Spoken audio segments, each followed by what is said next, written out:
Bonjour, ravi d'être là. Alors j'avais prévu de déclamer un texte, de faire du théâtre pour commencer. Et c'est le début de mon prochain bouquin, donc c'est une histoire qu'il faut inventer, parce que vous savez, il faut travailler les récits, travailler les imaginaires, de façon à ce que les acteurs de la fabrique de la ville se projettent dans les transitions à venir et comprennent que ça va être compliqué et en même temps heureux et qu'à la fin ça finit bien. Donc j'ai imaginé un texte d'un maire qui vient témoigner en 2047 des transitions menées sur son territoire, des difficultés associées à ça, mais le fait qu'à la fin, globalement, bon an, mal an, ça marche. Parce que moi aussi, je fais mon travail de récit, de mise en récit, de storytelling, blabla. Et puis après, j'ai eu un entretien avec Maxime Pedno-Jobin, qui est l'ancien maire de Gatineau. Gatineau, c'est pas un petit bled, c'est la 4e ville du Québec, et il ne multiplie pas les communes comme on sait le faire en France, qui est une industrie locale. Enfin voilà, on exporte ça, enfin on ne peut pas exporter nos communes, mais en tout cas on en produit beaucoup. C'est 300 000 habitants quand même, Gatineau. C'est juste en face d'Ottawa, c'est de l'autre côté de la rivière des Outaouais. On est donc plein ouest au Québec, et c'est un territoire qui, ma foi, vit bien, notamment de sa proximité avec la capitale fédérale. Maxime a fait un premier mandat, 4 ans là-bas, de conseiller municipal, un deuxième mandat, et pour son deuxième mandat, il est maire. Il a été élu en 2013, et en 2017, pendant la campagne, il y a un grand scandale, notamment parce qu'il a lancé les chantiers d'une salle de gestion de crise au premier étage de la caserne des pompiers. 1,5 million de dollars dépensés comme ça, pour rien. Sauf qu'en 2017, pendant cette campagne, il y a une inondation à Gatineau. Il n'y a jamais eu d'inondation à Gatineau. Il y a 4000 réfugiés, c'est une gestion de crise, et on voit l'eau monter, on ne sait pas où elle va s'arrêter, parce qu'on n'a pas de modélisation qui parle de ça. On ne sait pas, ce n'est jamais arrivé. 2017, il est réélu donc pour un deuxième mandat, et l'année qui suit, il y a 3 des 5 plus grands événements pluvieux du dernier siècle qui ont lieu. Il y a une tornade qui passe à Gatineau qui démolit 1200 logements. En 2019, il y a une nouvelle inondation qui est plus importante encore que celle de 2017. Alors vous comprendrez qu'en 2021, il décide de passer la main. Il a passé tout son second mandat dans la salle de gestion de crise qu'on lui avait reproché d'avoir construite. Ça ne sert à rien d'inventer des récits, de faire des belles histoires sur les bouleversements climatiques, sur l'incertitude, etc. Il suffit d'écouter les gens. D'écouter évidemment ce qui se passe dans le Pacifique, les îles distantes, etc., mais ce qui se passe aussi dans des pays qui, comme les nôtres, vivent bien dans un monde occidental qui est lui aussi menacé. Écoutez Maxime, écoutez les territoires sentinelles, parce que je vous dois quand même un petit mot de bienvenue. Bienvenue dans les 30 turbulentes. On vient de rentrer, on vient de commencer en fait le 21e siècle.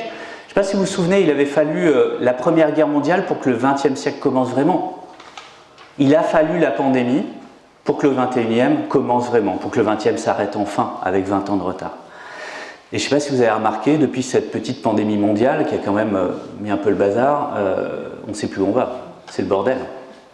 On a une guerre en Europe, on a toujours des problèmes d'approvisionnement en microprocesseurs, on a un bateau qui a loupé son créneau dans le canal de Suez, on est la 5e ou 6e puissance mondiale, on a même manqué de papier toilette. Il n'y a plus rien d'acquis, en fait.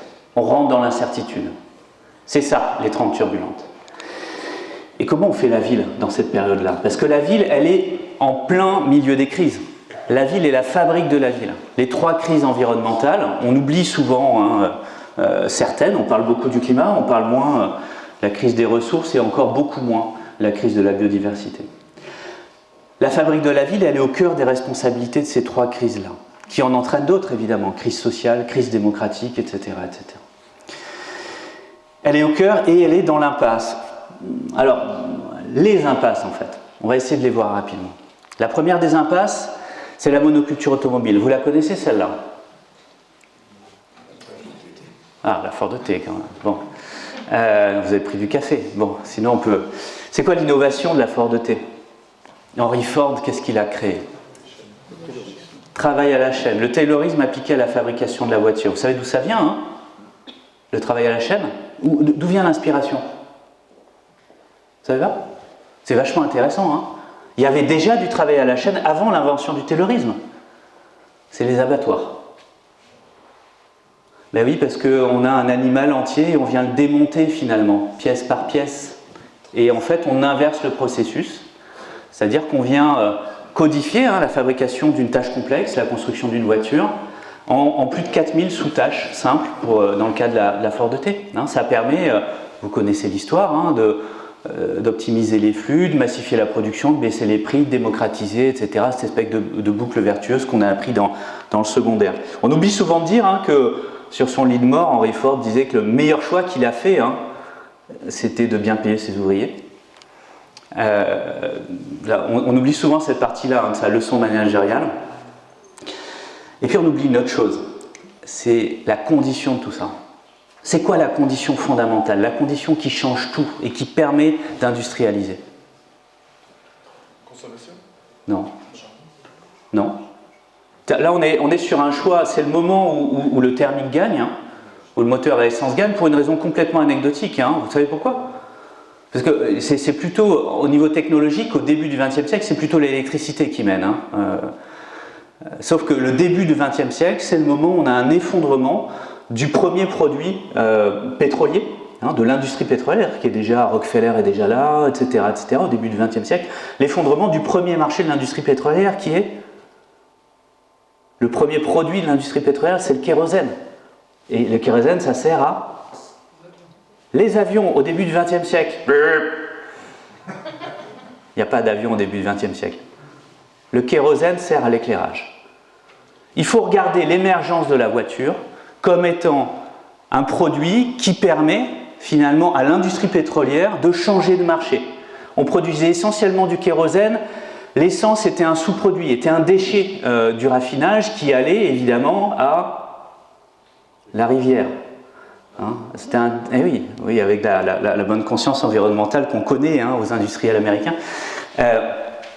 Donc c'est bien au début du XXe siècle, à la fois la montée en charge du nombre de véhicules en circulation et l'effondrement de la consommation de kérosène qui est associée à l'électrification des ménages. On a deux courbes qui sont inversées directement. La condition de la fabrication, de l'intensification de la production, c'est la standardisation. Et Henry Ford le disait très bien, les Américains ont le choix de la couleur, tant que c'est du noir. 1920, on a plus de 50% des véhicules vendus aux États-Unis qui sont des véhicules Ford. Mais ce n'est pas des véhicules de la marque Ford, c'est des Ford T noirs du même modèle que celui qui a été produit en 1908. Il n'y a pas d'évolution incrémentale, il n'y a pas de changement, il y a une volonté d'avoir un véhicule standard, le même pour tout le monde. Et l'ambition d'Henry Ford, c'était d'avoir un véhicule durable et réparable pour chaque Américain. Il imaginait même l'effondrement de son industrie à terme, une fois que tous les Américains seraient outillés. 1900, on a déjà une voiture au milieu des calèches, on est sur la 5e avenue le jour de Pâques. C'est la grande parade. On se montre, on a des photos, donc des traces historiques. 1913, on n'a plus qu'une calèche au milieu des voitures. C'est la révolution de l'iPhone, mais dans les rues américaines, si vous voulez, pas dans nos poches. Et ça se passe extrêmement mal. En fait, la voiture arrive dans une rue qui n'est pas hiérarchisée, comme on le dit aujourd'hui, et où tout le monde circulait un peu n'importe comment, sans structuration des flux, piétons, cycles, calèches, etc., etc. Et la voiture arrive dans ce système-là beaucoup plus vite que les autres véhicules. 1899, on a le témoignage d'un médecin qui est intervenu sur les lieux du premier accident de la route. Il témoigne dans la presse, il dit « J'espère qu'on ne verra plus jamais ça ». 1920, on a 14 000 morts dans les rues américaines, la majorité sont des enfants. On sonne le glas dans certaines villes américaines quand un enfant se fait écraser. Et il y a des débats dans les États fédérés sur l'opportunité d'imposer des régulateurs de vitesse ou l'interdiction de la voiture en ville. Je ne dis pas Paris 2020, je dis les États-Unis 1920. Alors, vous connaissez la fin de l'histoire. A priori, ça ne s'est pas passé comme ça. Ça ne s'est pas passé comme ça parce qu'on a commencé à adapter la ville à la voiture. Et la date clé de l'adaptation, le début de l'adaptation de la ville à la voiture, c'est 1925. 1925, c'est le moment où, évidemment à Los Angeles, épicentre de la culture automobile, État pétrolier s'il en est, on impose aux piétons de rester sur le trottoir. On vient hiérarchiser l'espace public. Ça veut dire qu'on a commencé à adapter la ville à la voiture il y a moins d'un siècle. C'est quelque chose d'extrêmement récent à l'échelle de la vie de nos villes. C'est le moment où on a le croisement des courbes entre le nombre de voitures en circulation et le nombre de chevaux en circulation. C'est le moment où on invente les premières boîtes de nourriture pour chiens. Et oui, c'est logique. Pourquoi? Il fallait bien faire quelque chose des chevaux en trop. On les a mis dans les boîtes. Après les chevaux et les piétons, c'est les tramways électriques dans les années 30 qui disparaissent aux États-Unis, qui sont récupérés par des groupements concentrés autour de General Motors, qui ont bien organisé les choses, ont un peu magouillé la récupération de ces contrats-là, de façon à supprimer les tramways électriques, les remplacer par des bus à essence. En fait, la ville change, la ville américaine change uniquement, mais le territoire n'a pas changé. Il faut attendre la fin de la Seconde Guerre mondiale et le retour de la campagne d'Europe d'un des fils Leavitt pour qu'on commence à faire vraiment la ville autrement. Et Leavitt & Sons, c'est une entreprise de générale de construction, on dirait en France, qui a vivoté évidemment pendant la guerre. Et ce fils Leavitt a fait la campagne d'Europe dans le génie américain. Et il a été extrêmement impressionné par la capacité du génie à suivre les troupes et à construire des baraquements très vite. Et il décide explicitement, ça fait partie y compris des slogans marketing de son propos, d'adapter les méthodes de l'industrie automobile à la construction de logements. Alors lui, il ne prend pas Henry Ford, il prend General Motors. Vous savez, et General Motors, c'est Ford plus l'obsolescence programmée. C'est la palette de couleurs et puis le changement esthétique des modèles tous les ans qui fait que votre voisin a toujours une bagnole plus récente que vous. Et donc ils font ça, la maison sur catalogue, on vient standardiser un produit, on vient industrialiser les processus, c'est la construction hors site. On fait donc une maison standard pour en baisser les prix et la démocratiser. Mais il faut un foncier standard pour ça. Alors ils sortent de New York, ils vont sur Long Island, qui a été rendu accessible par ses ancêtres de l'autoroute qui s'appellent les Parkways, qui ont été construits dans la périphérie de New York dans les années 30. Et ils achètent des champs de patates et des champs d'oignons et ils font les premières Leavitt Town. Et on a tout le modèle du suburb que vous connaissez parfaitement, c'est les films américains. Monofonctionnalité, on habite là, on va chercher les autres fonctions ailleurs grâce au système automobile. C'est une production, une initiative privée. On vient standardiser les processus, massifier, baisser les prix. On vient aussi s'appuyer sur du foncier agricole qui devient une forme de matière première de la fabrique de la ville. Et puis ça va plus loin. D'abord, on a une forme d'homogénéité sociale. Les Leavitt Towns sont réservés aux Blancs et aux anciens combattants. Parce qu'on crée aussi une économie où on vient reporter la charge de l'investissement sur l'occupant, parce que les anciens combattants américains bénéficiaient de garanties d'emprunt par l'État fédéral. C'est ce qui permet d'avoir ce qu'on appelle aujourd'hui une économie scalable, c'est-à-dire de reporter la charge de l'investissement sur l'occupant et de multiplier les opérations sans avoir à immobiliser du capital.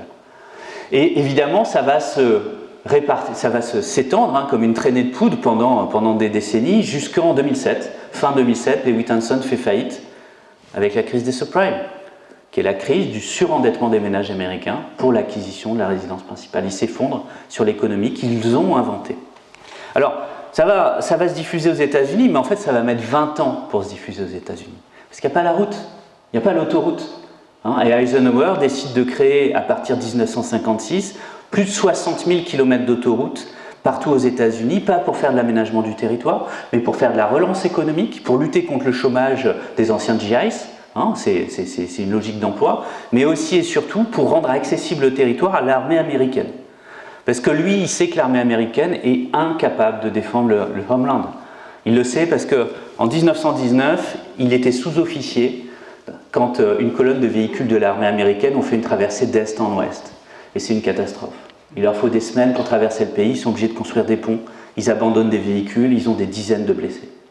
Et il a vu les autoroutes construites par Hitler en Allemagne dans les années 30, parce qu'il était général, il était commandant en chef des forces alliées pendant la campagne d'Europe. Il décide de faire la même chose aux États-Unis pour que l'armée américaine soit en capacité de défendre le territoire contre le péril soviétique.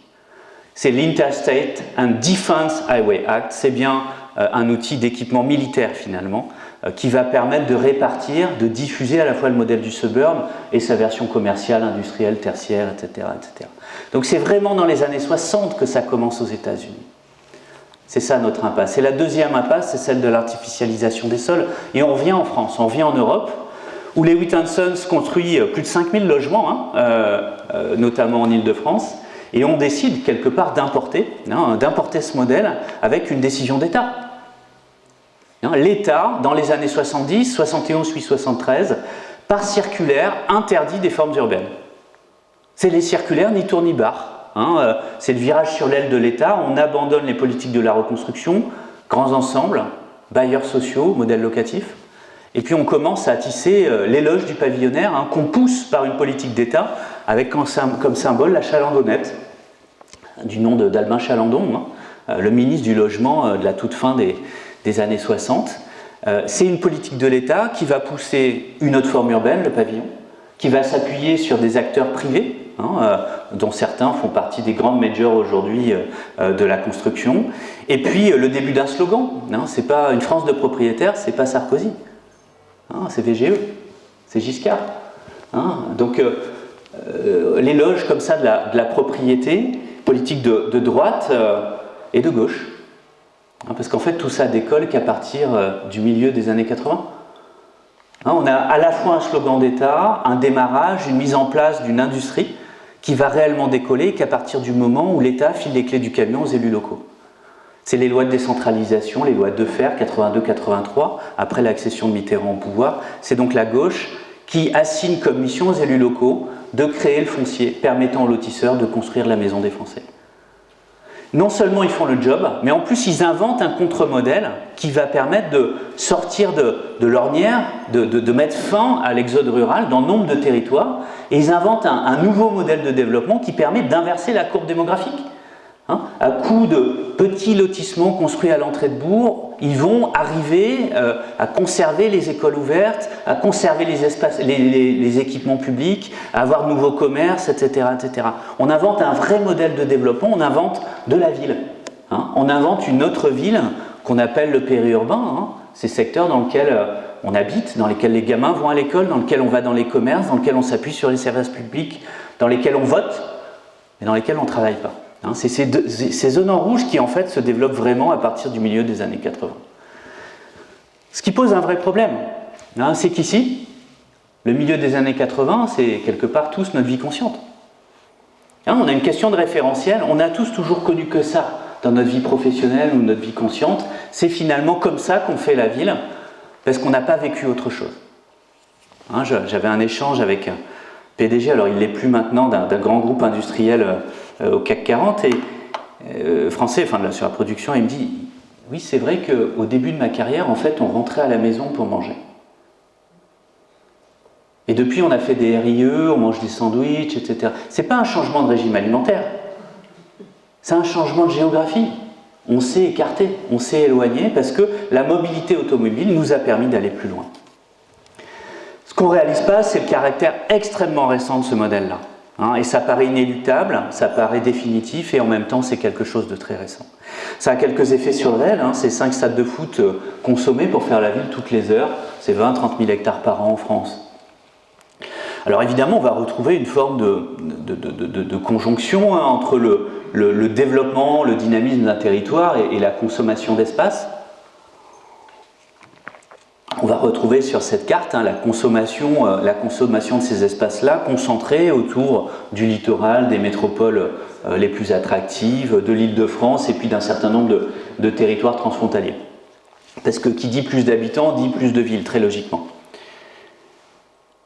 Alors en fait, c'est pas aussi clair que ça. On s'aperçoit que ces 50 dernières années, nos villes, elles grandissent 3 fois plus vite que leur population.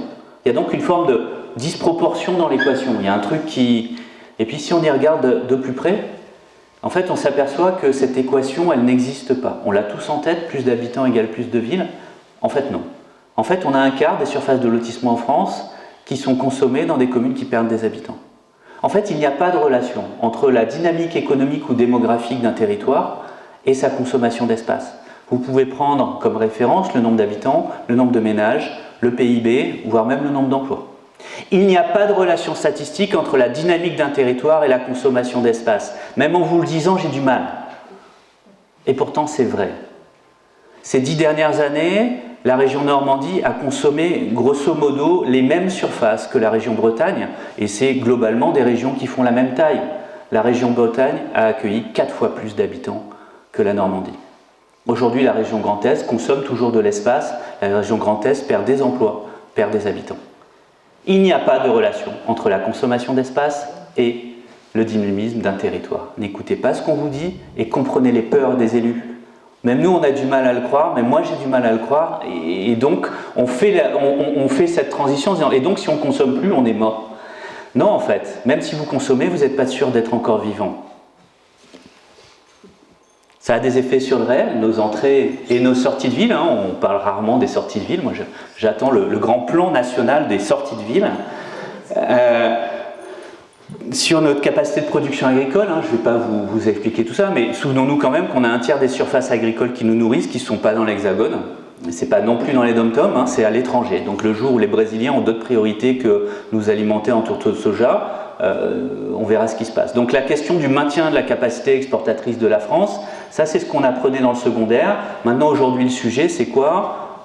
On n'a plus de gains de productivité agricole depuis le début des années 2000, on a une dépendance internationale, on est donc sur des enjeux de sécurité alimentaire. Là aujourd'hui les politiques de protection des sols, qui sont déployées par exemple en Suisse, sont des politiques associées à la question de la sécurité nationale. Pas du tout une question écologique. On prend le nombre d'habitants, on voit le nombre de kilocalories qu'il faut par jour, on voit le nombre d'hectares que ça nécessite, et on attribue, le fédéral, hein, pour une fois, attribue des hectares qui sont consommables ou pas aux différents cantons. Hein. Genève a fini. Ils ont bouffé leur stock. Ça a des effets sur les milieux naturels et aussi des effets évidemment sur les fragmentations sociales. On le voit bien hein, avec les effets de valeur. Aujourd'hui, on a des formes de polarisation sociale des différents quartiers. Ce n'est pas la pauvreté au centre, la périphérie qui serait riche ou l'inverse. On a des fonctionnements beaucoup plus complexes, mais on a bien des polarisations sociales des différents espaces qui viennent aujourd'hui se contraster. Troisième impasse, vous la connaissez, c'est celle des ressources, hein, la consommation de ressources, la consommation de matière, les émissions de déchets. Premier consommateur de ressources aujourd'hui en France, le bâtiment et les travaux publics, qui émettent 6 fois plus de déchets aujourd'hui que les ménages. Donc, dans l'équation, si vous voulez, matière, de ce qu'est la ville et de ce que fait la ville, arrêtez de trier chez vous, hein, contentez-vous de réfléchir au métabolisme urbain et à l'impact que vous avez dans votre métier. Hein, il est beaucoup plus important. Et puis, quatrième impasse, c'est l'impasse climatique, évidemment. Quand on prend le schéma hein, de la consommation aujourd'hui d'un Français moyen, alors ça n'existe pas, hein, statistiquement, ici autour de la table, enfin il y a une toute petite table, mais en tout cas dans la salle, on est bien au-dessus des 10 tonnes par an. Non ? Et il y a des Français qui sont à 2 tonnes par an. C'est notre objectif en 2050. En général, ils habitent dans la rue. Hein, c'est les plus pauvres d'entre nous. Donc, on a une proportionnalité hein, entre les revenus et derrière les émissions carbone qui est très directe. Mais prenons une moyenne. Aujourd'hui, quand vous prenez cette moyenne française et que vous additionnez à la fois le bâtiment et les mobilités du quotidien dictées par la fabrique de la ville, c'est la moitié des émissions carbone. Donc en termes de responsabilité, la ville, c'est 50% de nos émissions. Mais la ville, elle est aussi en première ligne. Hein. Inondations, recul du trait de côte, canicule, incendie. On a des bouleversements climatiques qui ont des effets surprenants. Ici, on est à Lytton. Je ne sais pas si vous vous souvenez de Lytton. On est encore au Canada. Là, c'est 300 habitants. Hein. On est à quelques, je crois, 150 km de Vancouver. On est de l'autre côté. Lytton qui a battu en juin 2021 pendant 3 jours les records mondiaux de température. Ils sont arrêtés à 49,6 degrés, presque 50, loupé. 4e jour, Lytton brûle à cause d'un incendie à 90%. Le village est rasé. En général, les moyennes saisonnières hein, à Lytton, c'est 25 degrés en juin. Hein, c'est pas du tout 50 degrés. Mais surtout, c'est pas du tout un territoire qui est soumis au risque incendie. Ils n'étaient pas prêts, personne ne l'avait anticipé. Le même été, il y a eu des grandes inondations en Belgique et en Allemagne. Je ne sais pas si vous vous souvenez de ces images, on a des terrains qui s'effondrent complètement. Des trucs extrêmement impressionnants. Vous pensez réellement que les Allemands ne respectent pas leur plan de prévention des risques d'inondation ? Il doit y avoir un seul mot hein, pour dire ça en allemand. C'est des territoires qui n'avaient jamais connu d'inondation. C'est vraiment quelque chose qu'on oublie. Le bouleversement climatique, c'est des coups plus violents, c'est des coups plus fréquents, mais c'est aussi une nouvelle géographie des risques, avec des territoires qui se croient à l'abri, qui n'ont jamais connu ces risques-là et qui vont être touchés. C'est autre chose, hein, simplement que la gestion des risques, la gestion des risques urbains, on n'est plutôt pas mauvais, hein, que ce soit des risques dits naturels ou des risques technologiques. Toutes nos politiques de gestion de risque sont assises sur un regard sur le passé. C'est en regardant en arrière qu'on imagine ce qui pourra advenir devant. C'est parce qu'on a des crues de référence qu'on arrive à faire des modélisations permettant de faire les plans de prévention des risques inondations. C'est parce qu'il y a eu des accidents qu'on développe des plans sur les risques technologiques. On regarde le passé pour imaginer l'avenir, mais ça c'était avant. Ça c'est quand on avait des référentiels. Aujourd'hui on ne peut plus et ça ne marche plus. Ça veut dire que tout ce que vous signez dans les actes de vente, sur les cartographies de risques, etc., tout ça est complètement obsolète. Et partout en France, on a des gens qui aujourd'hui sont en train de travailler sur la modélisation des nouveaux risques. Ce n'est pas que des nouveaux risques qu'on ne connaissait pas. Hein, c'est des nouvelles géographies des risques connus, notamment le risque inondation, mais pas que. Canicule, retrait-gonflement d'argile, etc., etc. Il faut qu'on réapprenne complètement à gérer les risques urbains et finalement à gérer l'incertitude. Et c'est ça, c'est sortir de la prévision, hein, pour être prêt à tout. Et donc ceci n'est pas une transition. Donc moi je veux bien qu'on parle ici d'hydrogène vert, de transition, d'électrification, etc. C'est très bien, on va s'occuper. Hein. On va s'occuper, on aura une discussion polie, mais soyons clairs, plus personne n'y croit. Plus personne n'y croit. Alors je sais bien que l'hydrogène reste un gaz hallucinogène, hein, en tout cas pour une certaine partie des élus. Mais la question là-dessus, c'est la question de la rupture. Parce qu'il faut à la fois que la ville fasse sa part, la décarbonation. Que la ville s'adapte à un nouveau climat. Hein, on le voit bien, on doit transformer tout ça parce qu'on vit d'autres étés. Hein, c'est quoi le confort d'été, etc. Vous le connaissez. Et puis on doit apprendre aussi à s'adapter à ces nouveaux risques. Tout ça, ce n'est pas une transition. C'est ce que j'appelle une redirection. Alors, il y a quelqu'un qui disait, il n'y a pas très longtemps, sur l'enseignement des mathématiques, c'est un virage à 360 degrés. Non, pas du tout. C'est beaucoup plus modéré, on n'est qu'à 90. C'est finalement prendre acte, hein, d'un certain nombre de changements, avec des changements intéressants. Le zéro artificialisation nette, qui est aucune ambiguïté, c'est la meilleure nouvelle qu'on a eue depuis 20 ans. Hein, parce qu'on a deux débats importants. Le premier fondamental, qui est le débat qui agite toute la France aujourd'hui, c'est est-ce qu'on dit Lausanne ou Lausanne?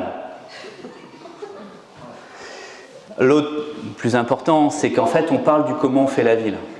C'est-à-dire que ce que nous impose ce cadre réglementaire obtus, c'est finalement d'avoir des débats locaux sur l'application de ce qu'on a écrit en décembre 2000 dans la loi SRU. Ça n'invente rien. Simplement, là, on est en train de se dire, bon, maintenant, il faudrait le faire, les amis. Hein, ça fait 13 ans qu'on l'a écrit, maintenant, on va peut-être s'y mettre pour de vrai. Alors, puisque vous négociez toujours, il y a toujours un avocat ou un architecte face au service de l'État ou au PLU ou machin, un truc, je vais vous mettre face à Excel, au moins, vous ne pourrez pas négocier. Hein. C'est ça qui se passe. C'est du management par le chiffre. Hein, c'est un abandon de la capacité finalement à faire de la politique en disant simplement on va créer des compteurs, on va regarder les compteurs. Hein, donc vous pourrez mettre n'importe qui dans les services de l'État pour juger ou pas du respect des objectifs. C'est le zéro. Hein, le zéro. On commence par Excel, on finit par Excel. On finit mal, hein, c'est sûr. Il y a le A aussi qui pose problème. Artificialisation, déjà c'est imprononçable. Hein, donc là j'y arrive, mais c'est l'entraînement. Hein, mais écoutez le débat parlementaire sur climat résilience, c'est édifiant. Hein. On n'a pas un parlementaire qui sait prononcer ça, et puis surtout on ne sait pas ce que ça veut dire. On ne sait pas ce que ça veut dire. Et même les gens qui ont écrit le texte, qui ont écrit le projet de loi, les ministres ou les membres des cabinets ministériels ou les directions, hein, des ministères qui ont écrit la partie artificialisation des sols de climat résilience disent on en a pour 10 ans. C'est pas un problème, c'est ce qu'on appelle une controverse. Une controverse, c'est le moment, non pas où on n'est pas d'accord sur la réponse, c'est le moment où on n'est pas encore d'accord sur la question. Donc si on ne sait pas ce que ça veut dire, c'est qu'en fait on a encore besoin de parler. On a encore besoin de débattre sur comment on fait la ville et où on veut l'amener. Et puis le net, hein, c'est cette idée de la compensation qui est une idée intéressante, hein, mais je vous laisserai manger les salades cultivées, hein, sur cette ancienne friche industrielle. Hein, Mais ce n'est pas le plus grave, et une fois de plus, c'est la meilleure des nouvelles qu'on a eues depuis 20 ans. Le plus grave, c'est qu'on se trompe de cible. Parce qu'en luttant contre l'artificialisation, on lutte contre la fièvre, on ne lutte pas contre la maladie. C'est une erreur absolument fondamentale qui fait qu'on n'arrive pas à aboutir dans les débats. La question, c'est pas comment on arrête d'artificialiser les sols, c'est comment on change le système qui artificialise les sols. Et ce système, c'est la ville facile. La standardisation des objets immobiliers, l'industrialisation de leur construction, la recherche d'économies d'échelle et donc la concentration sur des grandes opérations de renouvellement urbain dans les métropoles attractives et l'étalement urbain. Hein, c'est ce qui nous permet d'avoir les économies d'échelle et qui nous permet de bosser. Hein. C'est donc un changement de système face auquel on est. Il faut qu'on arrive à arrêter de débattre de cette question extrêmement importante qui est combien il faut de logements tous les ans. Alors là, voilà, la presse, je sais qu'il y a des représentants de la FPI ici qui ont un avis, l'USH a un autre avis, les ministères ont un autre avis, dans la stratégie nationale bas carbone, on a un autre débat aussi, etc. etc. Alors quoi, 350, 400, 500 000 par an? On compte que le neuf? Est-ce qu'on compte c'est quoi la part d'individuel? C'est un débat qui est extrêmement important, mais complètement secondaire en fait. Hein, parce que notre triple virage pour la ville de 2050, c'est pour la ville dans sa globalité. Et on a au moins construit 80% de la ville de 2050. Donc on se concentre sur le truc en jaune, et c'est bien, c'est important. Mais on passe l'essentiel de nos efforts à débattre du truc en jaune, alors que la vraie question, c'est qu'est-ce qu'on fout du déjà là? Comment est-ce qu'on lui fait prendre les 3 virages? Hein? Comment est-ce qu'on arrive à travailler sur les fondamentaux? Et on est concentré, depuis le début des années 70, uniquement sur le neuf. Il va falloir qu'on passe d'une forme d'urbanisme linéaire, ce qui vient consommer des espaces naturels, agricoles et forestiers, construire des objets urbains standardisés, pavillon de périphérie, l'immeuble défiscalisé de centre-ville, l'immeuble de bureau, etc., you name it, comme vous voulez, avec une génération d'obsolescence qui vient s'accélérer. On est passé de 2 à 3 millions de logements vacants ces 10 dernières années. On a aujourd'hui plus de 8 millions de logements qui sont sous-occupés en France. On a une génération de friches qui est extrêmement importante, à tel point qu'à chaque nouveau ministre, on a un nouveau chiffre du nombre de friches en France. C'est hyper intéressant. Donc c'est bien, plus on change de ministre, plus on aura de friches. Et finalement, on se retrouve avec des territoires qui ont des effets d'obsolescence programmée extrêmement rapides. On prend l'île métropole, par exemple. Il y a aujourd'hui autant d'espace en friche dans les zones d'activité récentes que dans les anciennes friches du passé industriel glorieux du territoire. On a finalement une rapidité là-dessus d'obsolescence qui est plus en plus importante. Je discutais très récemment à Nantes sur un projet absolument emblématique du réemploi avec un travail absolument phénoménal, à la fois de déconstruction sélective, d'identification des ressources dans un bâtiment de bureau, la mise en place d'un écosystème pour distribuer tout ce qui est récupéré, etc., etc. Vraiment un truc génial sur un bâtiment de bureau qui n'avait pas fini sa décennale. On marche sur la tête. On crée des bâtiments jetables et aujourd'hui on construit comme on fait des touillettes en plastique.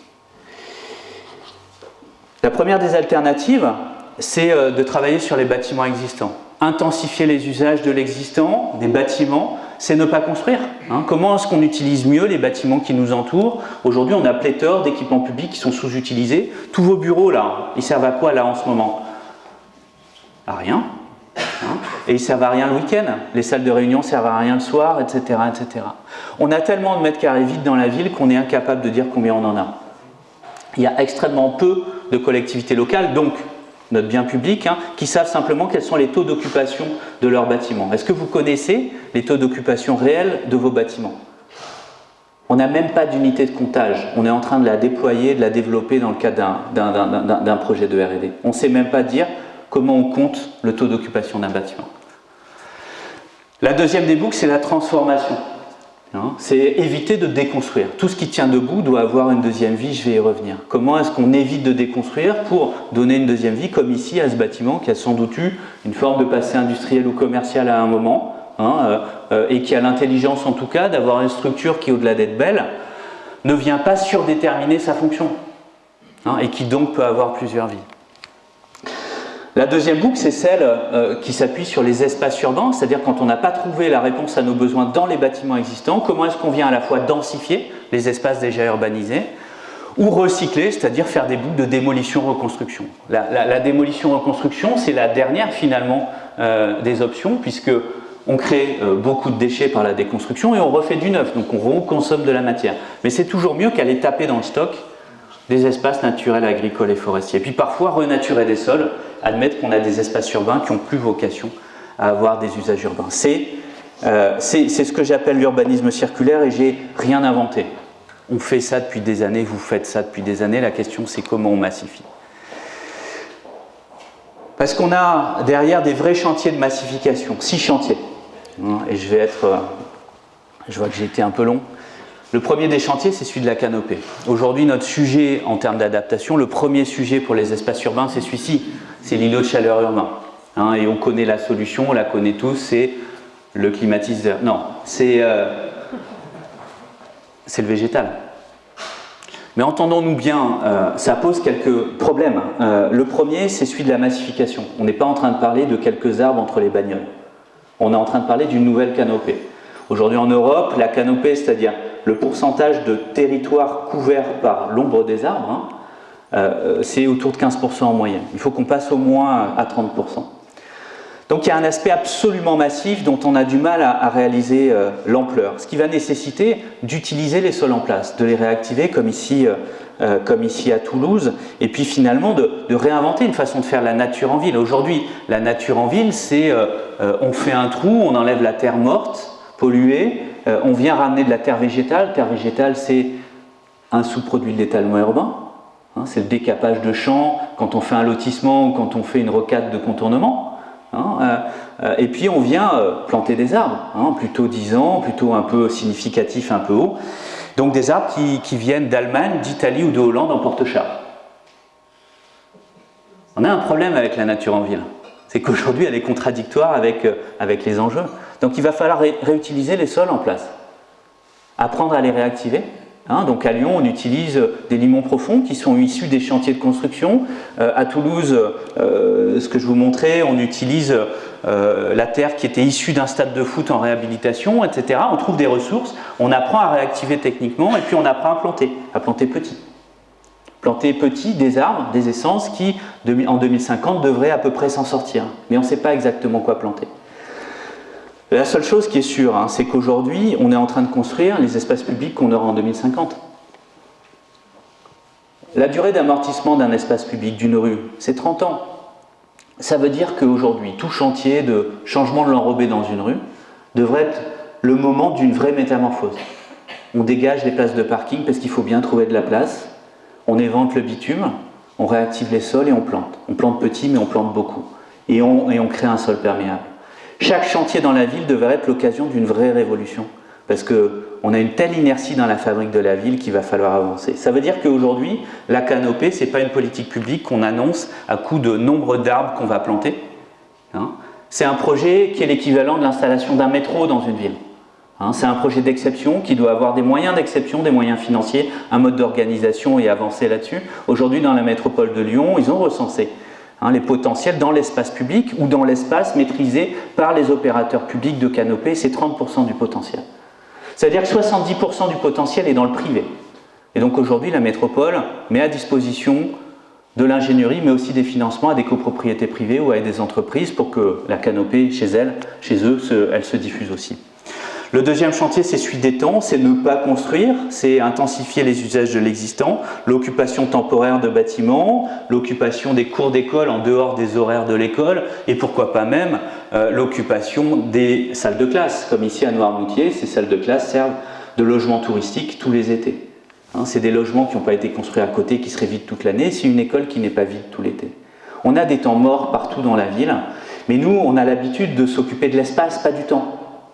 Et finalement, en travaillant les temps, on peut générer des espaces sans construire. C'est pas nouveau.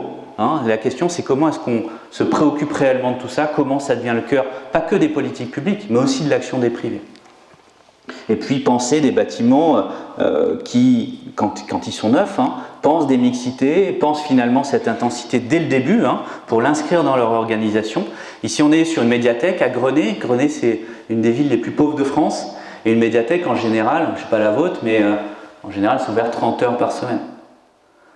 Celle-là elle est ouverte 57 heures par semaine, ce qui a posé des problèmes de formation. Des salariés de la municipalité, mais aussi des enjeux de programme. Donc évidemment, il y a un accès Internet, évidemment, il y a une salle de visionnage de films, mais ils ont rajouté aussi les services sociaux de la CAF, au fond de la médiathèque. Donc on est harcelé par les bouquins quand on va voir l'assistante sociale, puis c'était pas assez. Ils ont ouvert un bistrot. C'est sans doute le seul bistrot français qui est financé par la caisse d'allocation familiale. Troisième chantier, c'est celui du bâti. Alors on parle beaucoup de ma prime rénov', 1 million de chantiers. Ça y est, le million, on l'a enfin atteint. Alors quand on regarde les chiffres, je ne sais pas si vous avez regardé le détail, on a 15% de rénovation globale. C'est-à-dire qu'on a 85% de maladaptation selon la définition du GIEC. C'est-à-dire c'est l'investissement que vous faites aujourd'hui qui va vous empêcher de faire le vrai investissement qui vous permet de passer le pas. Vous connaissez l'objectif de décarbonation du secteur du bâtiment d'ici 2050, en pourcentage. Vous le connaissez, enfin, c'est affiché en gros au-dessus de votre bureau, non? C'est quoi l'objectif de décarbonation du secteur du bâtiment d'ici 2050? Moins 30%, à ma gauche, qui dit mieux? 50%. Je suis en train de parler du secteur du bâtiment dans son ensemble, le neuf et l'existant, pas que le neuf. 50%.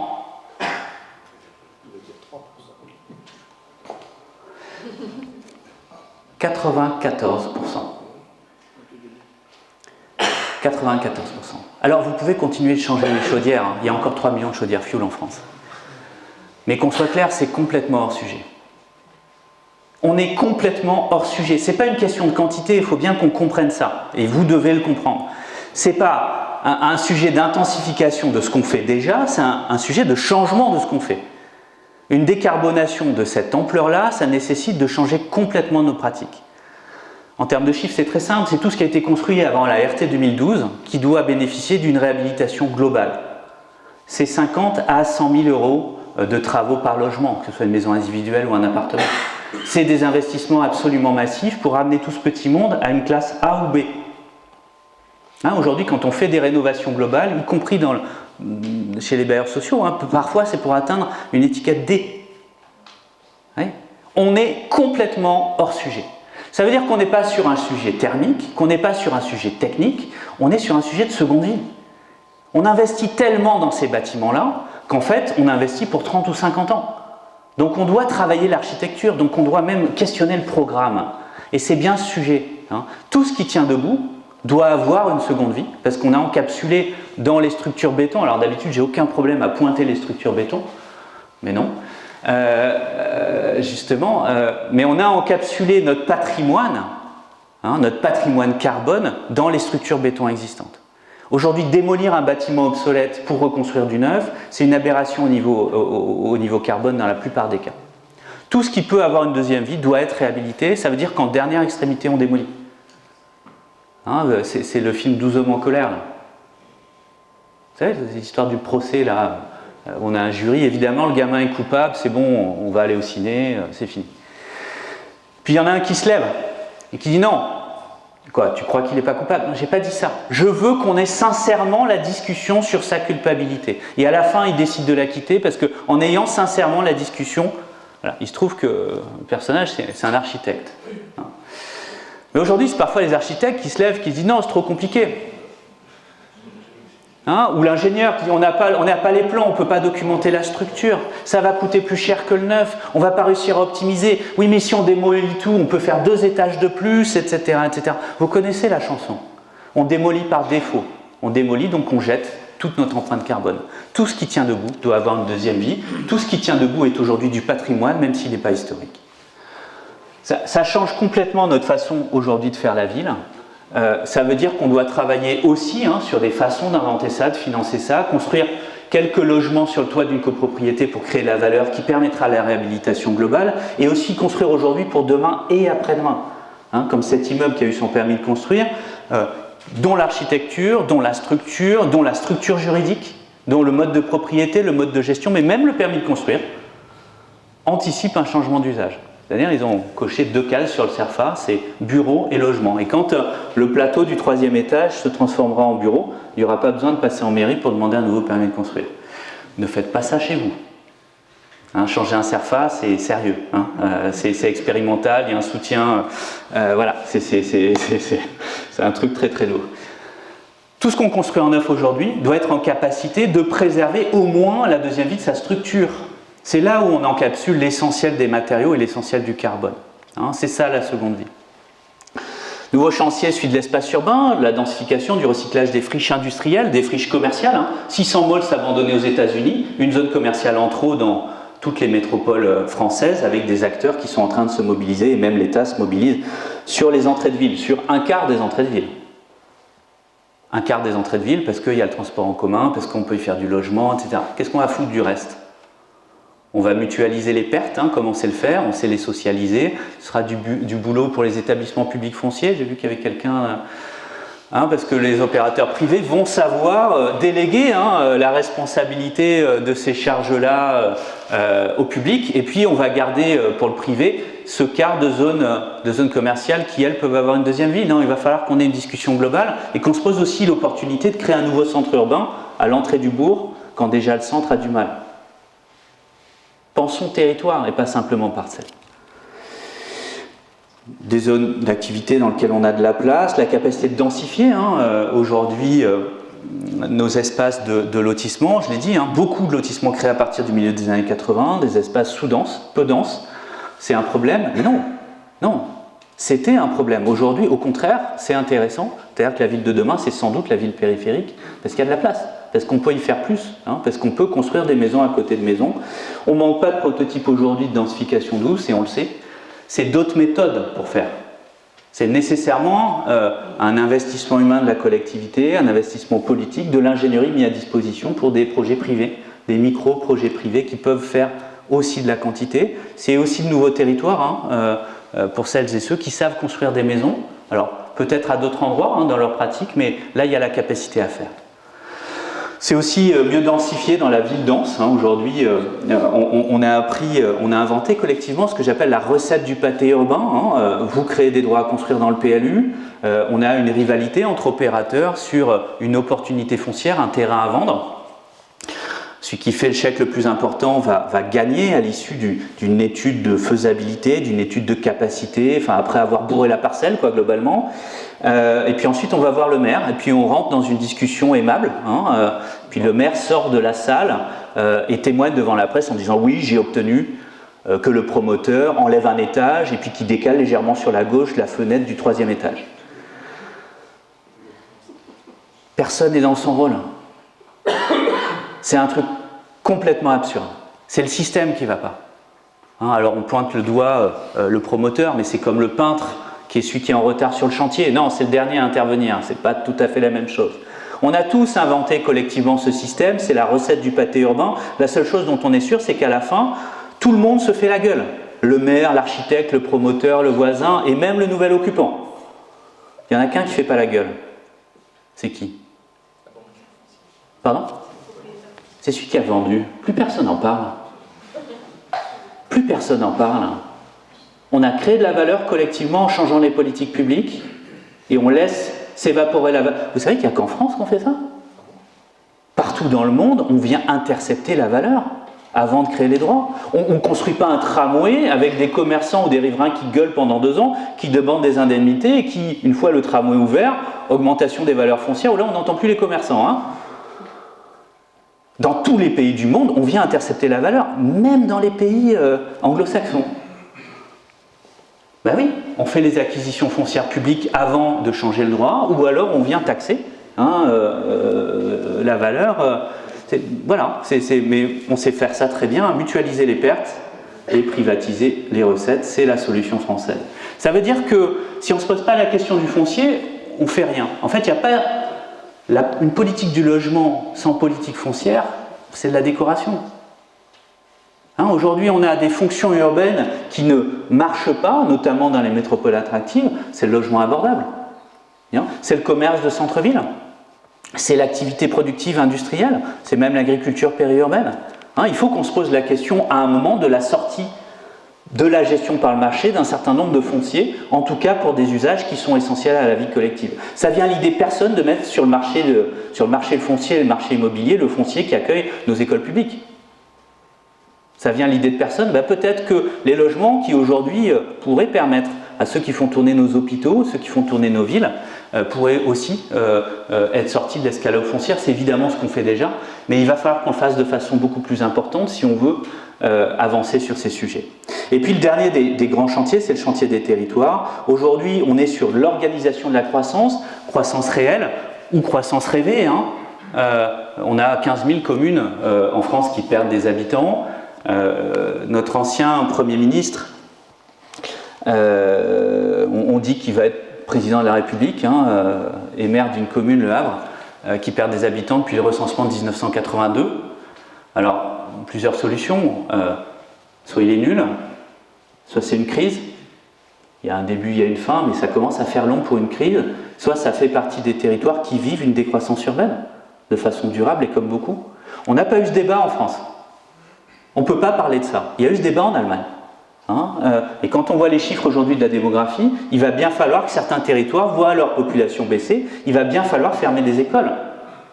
Ce n'est pas un non-dit. La question, c'est comment est-ce qu'on peut avoir un futur heureux, un projet de vie collective qui ne soit pas que un projet de croissance. Et ça tombe bien parce qu'on a d'autres sujets. Et au lieu de tracer des courbes optimistes sur la croissance de la population d'un territoire, on pourrait commencer la planification urbaine en parlant de ses fragilités. En parlant des risques notamment, ceux qu'on connaît et ceux qu'on ne connaît pas. Commencer par ça, se préparer et en parler pour ne pas gâcher la crise.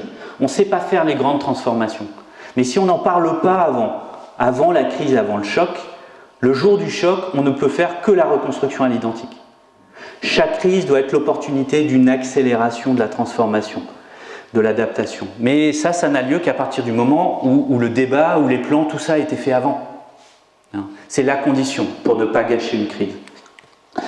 Et puis le dernier des chantiers, je vous avais dit avant que c'était le dernier, mais en fait c'est le chantier des chantiers. C'est la question de la redirection, c'est la question du comment on fait, elle vous concerne directement. Tous nos territoires et nos organisations sont des stations de sport d'hiver de moyenne montagne. Vous avez tous votre or blanc, tous. Alors pour certains c'est vraiment la neige, pas trop ici je pense, mais pour certains c'est le foncier agricole.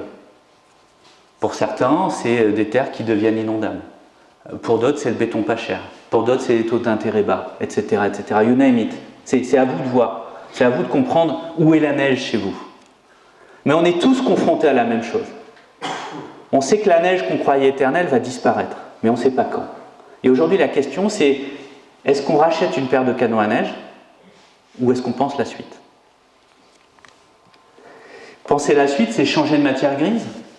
Il va falloir évidemment moins de béton, mais il va falloir aussi mobiliser les intelligences, toutes les intelligences, pas que dans la conception architecturale, mais sur les montages financiers, les montages juridiques, l'organisation des projets, etc., etc. On a un besoin de mobilisation de matière grise qui est phénoménal. En sortant de l'industrialisation, qui nous met au mur de la fabrique de la ville, on rentre sur des formes d'artisanat qu'on doit arriver à massifier. Ça veut dire pour les femmes et les hommes qui composent ces organisations qui font la ville, c'est une opportunité fabuleuse d'avoir des métiers intéressants. Ça veut dire qu'il va falloir se projeter dans le futur. Nous, maintenant, on organise des voyages dans le futur. C'est des voyages d'acclimatation. Donc, on part dans les futurs des organisations qu'on conçoit avec elles, dans les futurs des territoires, de façon à revenir informé d'un regard sur après-demain. Quand on regarde demain depuis après-demain, c'est beaucoup plus facile d'imaginer le changement. Alors que quand on regarde demain depuis aujourd'hui, on voit que les problèmes. Renouveler la prospective parce que justement, on ne peut plus se choisir un futur. Les futurs sont toujours pluriels. On n'a plus les moyens de dire ce que sera demain. Maintenant, il faut tout imaginer et avancer. Ça commence par là. Pour engager l'action, la redirection, c'est 3 A. Le premier, c'est adapter nos pratiques, et ça, on l'a fait. Je parlais de la RT 2012 depuis tout à l'heure, sur les modes constructifs, sur les process, etc. On passe notre temps à adapter les choses, à changer nos pratiques, on le fait bien. Le deuxième, on le fait aussi très bien, en tout cas le début, c'est adopter. Donc adapter, adopter.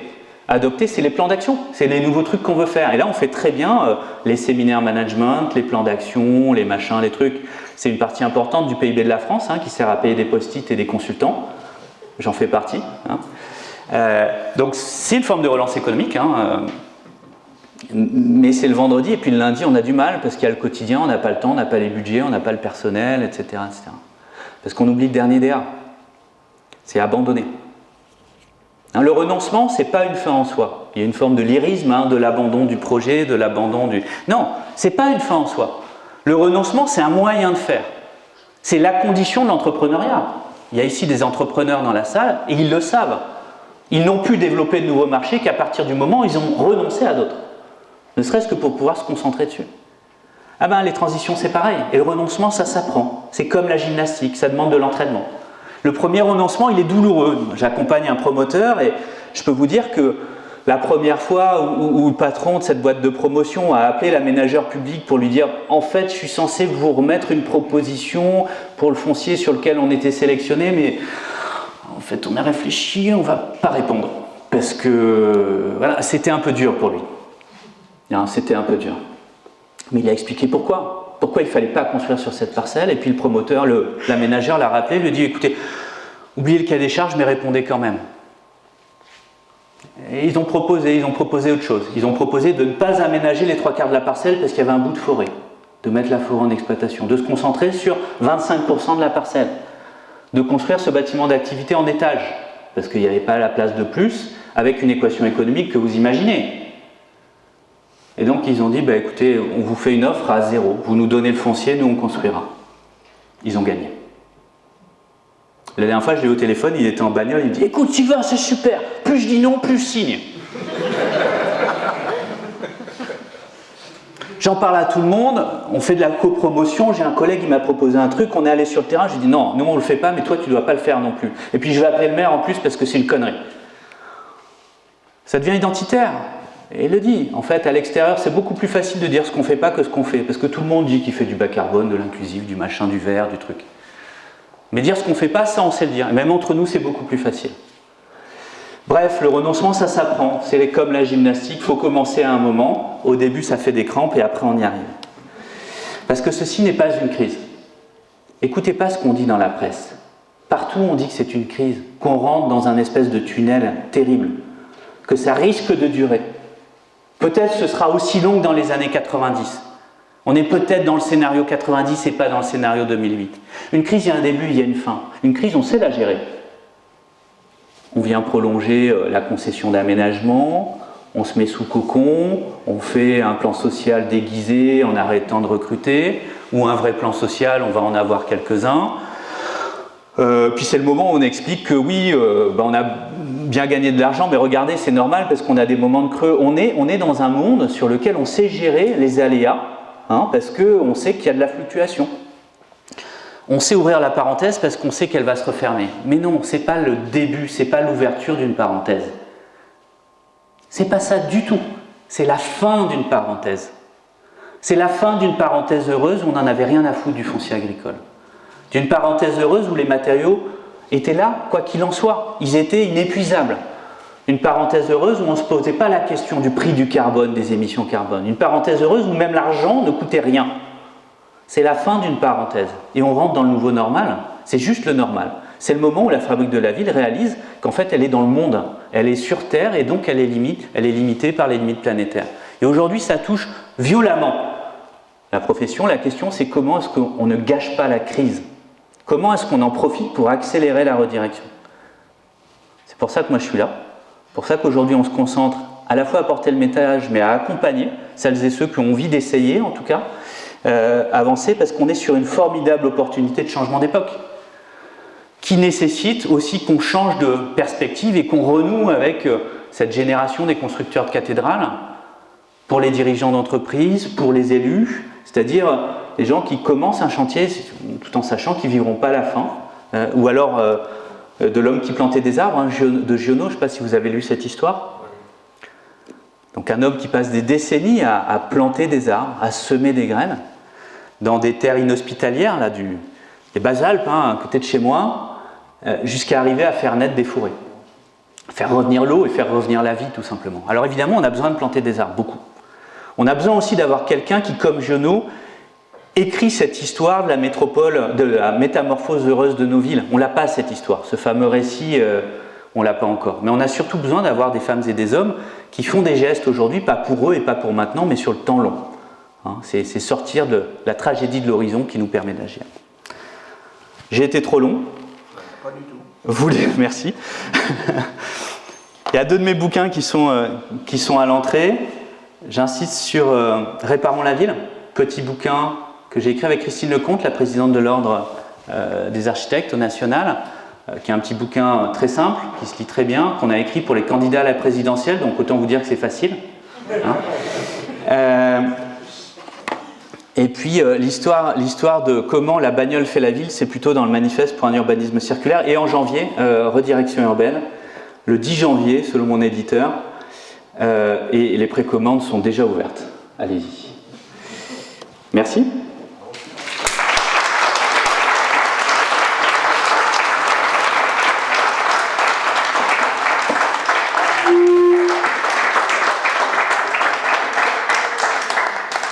Si on pouvait éviter la question au conférencier, le machin, et avoir vraiment une discussion, voilà, moi ça me va bien. Donc, comment vous sentez-vous ? Ça bouscule. Il y a une question annexe, placement matériel, c'est comment on se fait pas la gueule dans l'intervalle. Non, elle n'est pas annexe du tout. Enfin, je l'aborde très légèrement sans évidemment avoir la solution. Très clairement, là aujourd'hui, on a à la fois un problème de ressources limitées, donc un problème de partage, à la fois des ressources et des efforts. Hein, et on le voit bien, on n'est pas raccord. On a eu les stats là, de la pauvreté sur 2022. Je veux dire, on a un accroissement. On a à la fois un accroissement des inégalités qui sont liées aux crises, notamment énergétiques ou autres, mais aussi un effondrement de l'acceptabilité du changement. Il faut dire que le premier truc qu'on a commencé à taxer, c'est la mobilité contrainte du quotidien. Alors qu'on peut toujours passer son week-end à Ibiza, même quand on est ministre, sans être taxé. Hein, donc, à un moment, on a un vrai enjeu là-dessus, de partage de l'effort et de partage des ressources. Ça veut dire qu'on est face à un enjeu démocratique clé, hein, qui n'est pas une question d'acceptabilité, qui est comment on en reparle pour de vrai. Hein, je cite une élue, alors qui est une élue locale, mais qui est devenue députée depuis, qui parle de la densification urbaine dans ce bouquin-là, et justement de ces débats locaux, sur lesquels on conclut ensemble aussi qu'il ne faut pas construire partout. Mais il faut avoir partout la discussion du faut-il construire, et si oui, quoi et comment, et peut-être qu'on peut faire autre chose aussi de la place, etc. Ça veut dire repolitiser le débat sur la densification, quartier par quartier, parcelle par parcelle. Et moi je pense qu'avoir cette discussion extrêmement complexe, avec un espèce de pas de recul de l'élu, dont le job serait fondamentalement de garantir la qualité des débats, hein, et d'aboutir par le haut dans ces trucs-là, ce serait le meilleur des entraînements pour apprendre finalement le partage et pour avancer. Mais moi je me fais aucune illusion, il n'y a aucune raison que ça se passe bien. Il n'y a aucune raison que ça se passe bien. Et regardez aujourd'hui, on a des politiques décoratives en termes de transition écologique. Donc on s'agite, etc., pour ne rien faire. On a des politiques qui sont extrêmement intéressantes, qui sont poussées, qui sont travaillées. Regardez la stratégie nationale bas carbone, c'est un putain de document. Personne ne l'a lu. Donc on a une difficulté d'atterrissage des politiques publiques, même quand elles sont pertinentes. Hein, et Dieu sait qu'il y en a qui sont moins pertinentes. Mais on a aussi une difficulté d'essaimage au niveau horizontal, au niveau local. C'est-à-dire comment est-ce qu'on sort de l'exemple, du bon exemple, pour finalement monter en généralité. Ce bouquin-là, ce n'est qu'un retour terrain. C'est que du retour terrain, c'est du récit, c'est des entretiens, etc., de gens qui font déjà.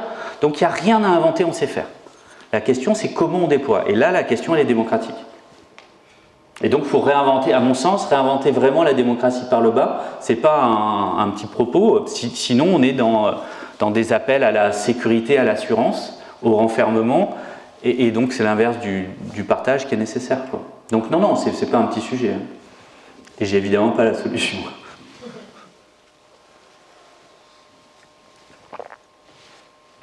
Il y a aussi un point. Alors c'est pas vrai partout, c'est pas vrai dans toutes les agglomérations. Il y en a qui ont effectivement une vision prospective et une vraie politique, malheureusement, c'est quand même souvent, comme tu disais tout à l'heure, une confusion des rôles entre élus, services, promotion, bailleurs sociaux. Et là, on part de zéro. Je ne vois pas comment, dans un laps de temps essentiel, les choses vont changer. Oui, il y a plusieurs choses. On part de zéro, alors en même temps, on fait tous le constat que ça ne va pas. Dans les rôles. Hein. Oui, mais dans les rôles, mais c'est hyper important. C'est-à-dire que, à la fois dans les rôles tels qu'ils devraient être, entre technique et politique, entre privé et public, etc., on n'est plus dedans. C'est n'importe quoi. Enfin, je veux dire, à un moment, l'élu qui choisit la couleur de la façade, du projet privé, machin, enfin, on est où là? J'aime pas. Moi, j'aime pas. Oui, non, mais j'aime pas. Non, mais je l'ai eu. Moi, enfin, j'ai souvenir, comme aménageur, d'avoir fait des notes à la maire dont la fonction principale était choisir la couleur. Parce que le reste, elle ne comprenait rien du tout. À l'architecture, je ne citerai pas de nom, hein, mais c'est une grande métropole du Nord. Voilà. Aujourd'hui, c'est pire que ça. C'est-à-dire que c'est pas qu'on a foiré les rôles tels qu'ils devraient être, c'est qu'en plus, il y en a un changement de rôle qui est nécessaire. Maxime Pedno-Jobin, dont je parlais là, élu local, donc, il parle très très bien de ça. À la fois du rôle du maire pendant la crise, qui doit à la fois montrer le cap, mais rassurer aussi, donc accueillir. Et moi, je suis persuadé qu'on a une question aujourd'hui d'avoir des élus locaux qui soient sur le terrain pour faire le lien, pour animer le débat et pas pour décider. Et aujourd'hui, on élit des presse-boutons, c'est-à-dire des gens qui vont décider ou qui croient qu'ils vont pouvoir décider. En 2020, on a élu une génération de maires auxquels on a fait croire qu'ils allaient décider. Et en fait, ils n'ont plus le pouvoir de faire, ils n'ont plus le pouvoir de dire oui, le seul truc qu'ils peuvent faire, c'est dire non. Hein, aujourd'hui, on a un PLUI, on a une stratégie urbaine, une métropole, une collectivité, un PCI, qui globalement a des stratégies urbaines et des maires qui peuvent que dire non. D'ailleurs, on l'a vu en 2019, hein, on a un effondrement du nombre de permis de construire signés, un effondrement aussi de la consommation d'espace, hein, de l'étalement urbain. Donc on a une solution de lutte contre l'étalement urbain, c'est de rendre le mandat municipal annuel. Hein, donc on sera sans arrêt en campagne municipale, il y aura moins d'étalement. Bref, on est complètement hors jeu. Et donc à la fois on a besoin d'élus locaux, en tout cas certains, qui animent ce renouveau de la démocratie locale, quartier par quartier, opération par opération, qui ne sont pas là pour décider, mais pour garantir les qualités du débat. Et on a aussi besoin de techniciens qui sortent de leur rôle d'exécutant et qui proposent. Hein, je vais publier dans un autre truc prochainement l'interview d'une DGS comme ça, qui dit combien elle se prend des portes par métier. Hein, c'est-à-dire, moi mon métier c'est de proposer et de dire non. Et on a d'un côté des techniciens qui sont sur des postures de retrait, alors qu'on a de l'autre côté des élus, moi que j'ai beaucoup à huis clos, qui ne savent plus où ils vont, qui ont besoin de ces propositions, parce qu'on est tous face à l'incertitude. Hein, donc il y a un changement de jeu de rôle là qui est extrêmement important, avec fondamentalement un truc qu'il ne faut pas louper, ce que tu disais, on n'a pas le temps de tout réformer, pour autant c'est quoi les réformes minimales pour que globalement on ne fasse pas une élection locale pour rien en 2026. Donc je lance une grande campagne. J'ai lancé la semaine dernière une grande campagne pour demander à démocratiser l'élection des exécutifs des EPCI. Pour proposer deux choses, c'est faire la réforme minimale cette année, enfin 2024, du mode de scrutin permettant à la fois de légitimer démocratiquement les exécutifs des EPCI. Moi, je veux choisir sur la base d'un programme métropolitain ou un programme de communauté de communes ceux qui vont faire 80% du métier, hein, 80% des... Et puis aussi renforcer la mairie ou le quartier, le maire ou l'élu local, dans son rôle d'intermédiaire, hein, dans son rôle d'animateur de la démocratie du quotidien entre deux élections, hein, qu'on ait les deux au même moment. Si on ne se bouge pas là-dessus, on va encore élire des maires en leur faisant croire, en 2026, en leur faisant croire qu'ils vont pouvoir faire. On va encore avoir des débats sibyliens complètement coupés des citoyens dans les EPCI en 2026, au moment où on sera face à l'urgence des changements, on sera face au mur. Donc non, il faut se préparer. Donc c'est quoi la réforme minimale? Permettre un avancé. On ne fera pas la grande réforme, voilà. On garde le millefeuille territorial, enfin le pudding territorial, on avance, mais là-dessus au niveau électoral, qu'est-ce qu'on peut faire? N'hésitez pas à signer, vous abonner sur Dixit.net, on sort bientôt sur la newsletter hebdomadaire, hein, et on va bientôt sortir une pétition là-dessus. Et on prend les contacts de parlementaires locaux qui pourraient être intéressés. Je dis ça très très sincèrement. Moi aujourd'hui, il y a une partie de mon métier, c'est de faire du plaidoyer, hein, donc de monter des campagnes pour transformer le sujet. Donc le conseil paye ça. Oui, justement, Excuse-moi, mais il n'y a que toi qui parles en fait ici. lancer des conversations. Hein? Est-ce qu'il n'y aurait pas une femme, par exemple, qui prendrait la parole? Ouais, mais il y a déjà eu un homme. Est-ce qu'on... Il est déguisé, ok. Oui, c'est ce que vous dites intéressant, sauf que il reste que tout ce qui est réglementaire est encadré par des règlements nationaux et qu'il faut plusieurs années pour les faire. Ce qui veut dire que si les règlements ne suivent pas le changement politique dont vous parlez, ça servira encore une fois. Oui, est-ce qu'on arrive à changer les règlements? C'est le problème. Et surtout, les règles des règlements. Alors, Oui.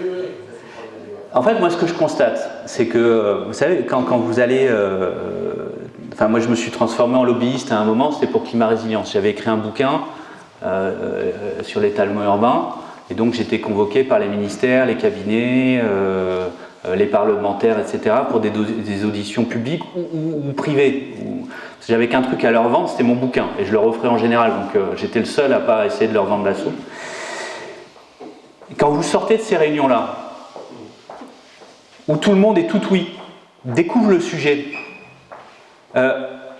en général, ce qu'on vous dit dans les cabinets, c'est, et n'hésitez pas, hein, si vous avez une série de mesures, format A4, recto seul, hein, c'est très bien. Moi, ce que j'ai constaté, si vous voulez, c'est qu'aujourd'hui, il y a plutôt une demande de ça. Mais il y a une coupure entre le terrain et la machine réglementaire qui permet d'avancer.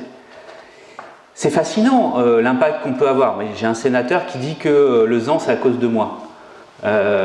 J'arrive pas à savoir s'il dit ça en bien ou en mal. Mais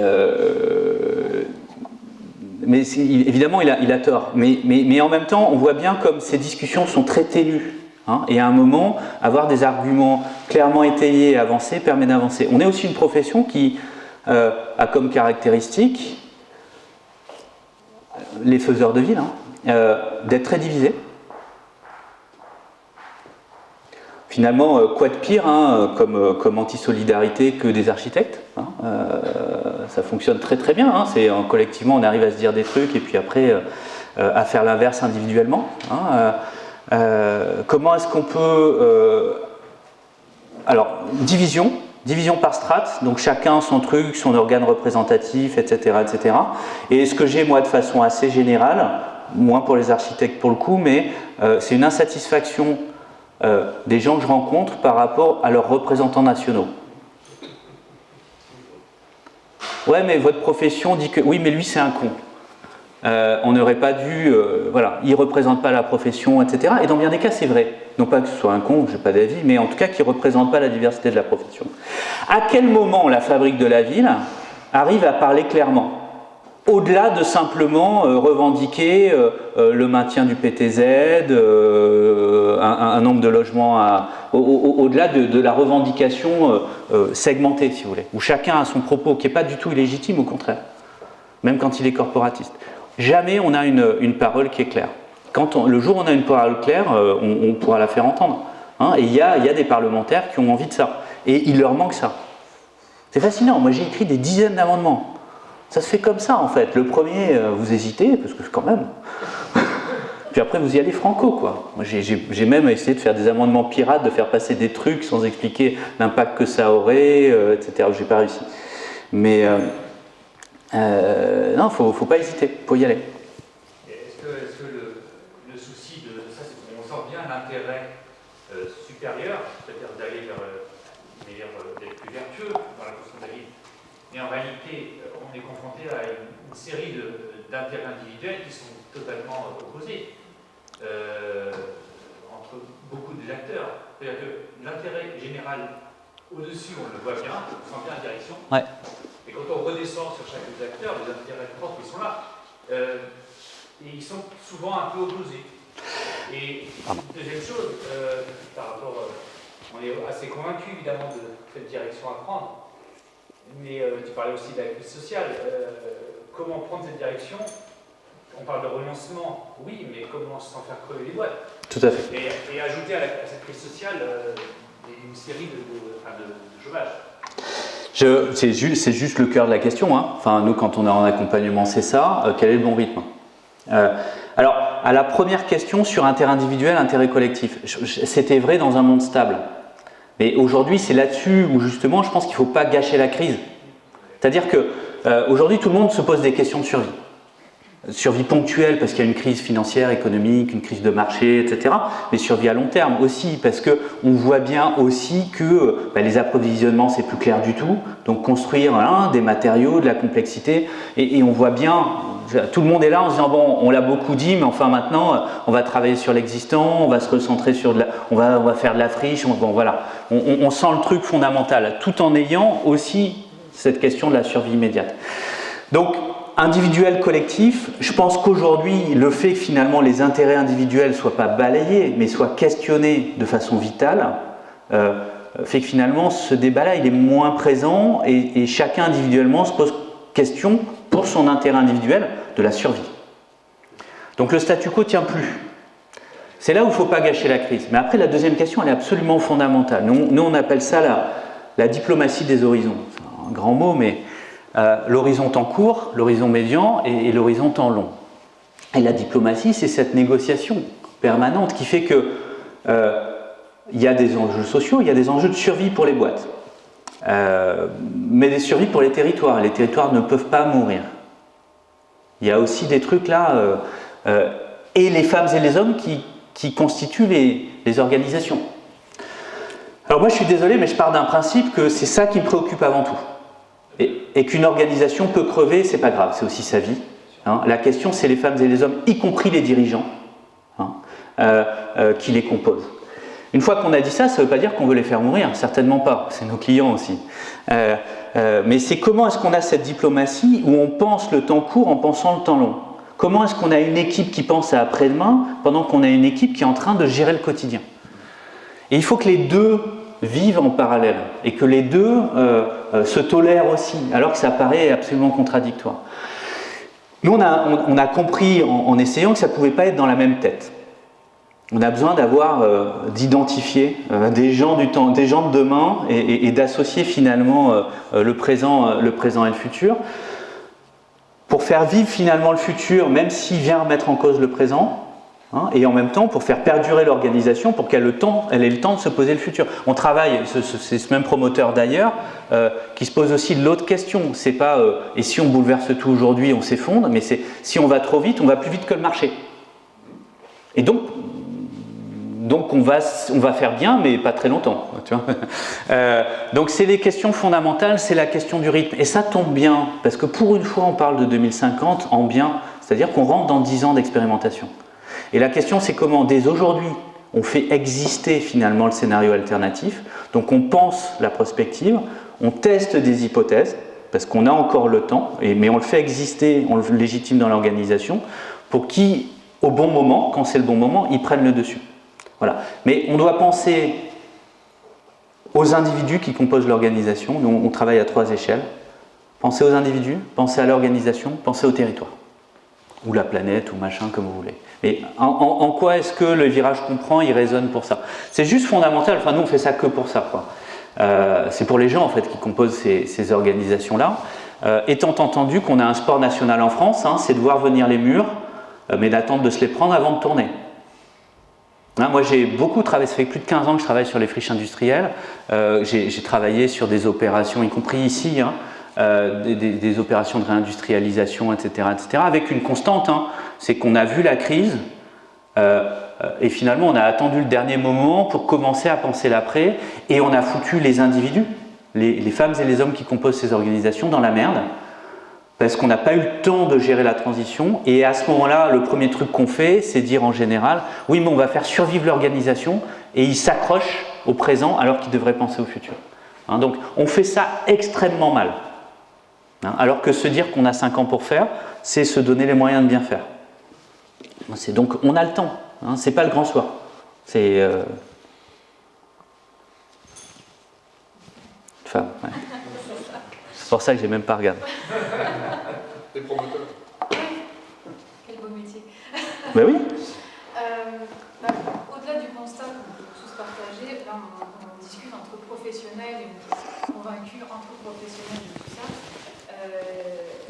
Aujourd'hui, la difficulté, c'est qu'on a des clients en face, des consommateurs, des acquéreurs, et qu'à ce stade, on voit qu'on n'est pas encore tous, et même nous en tant que particuliers, prêts à basculer vers ce changement, et que, par exemple, si on parle de la maison, aujourd'hui, c'est vrai que si on est dans le modèle famille, on va plutôt s'éloigner de son lieu de travail et quitte à faire 1 heure de route tous les jours pour aspirer à la forme que l'on souhaite, la maison avec l'espace et la qualité de vie qui va autour de ça.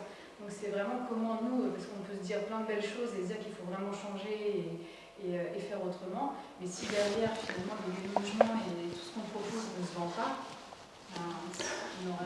Ouais, non, mais évidemment, ça fait 20 ans qu'on parle de ça. Hein.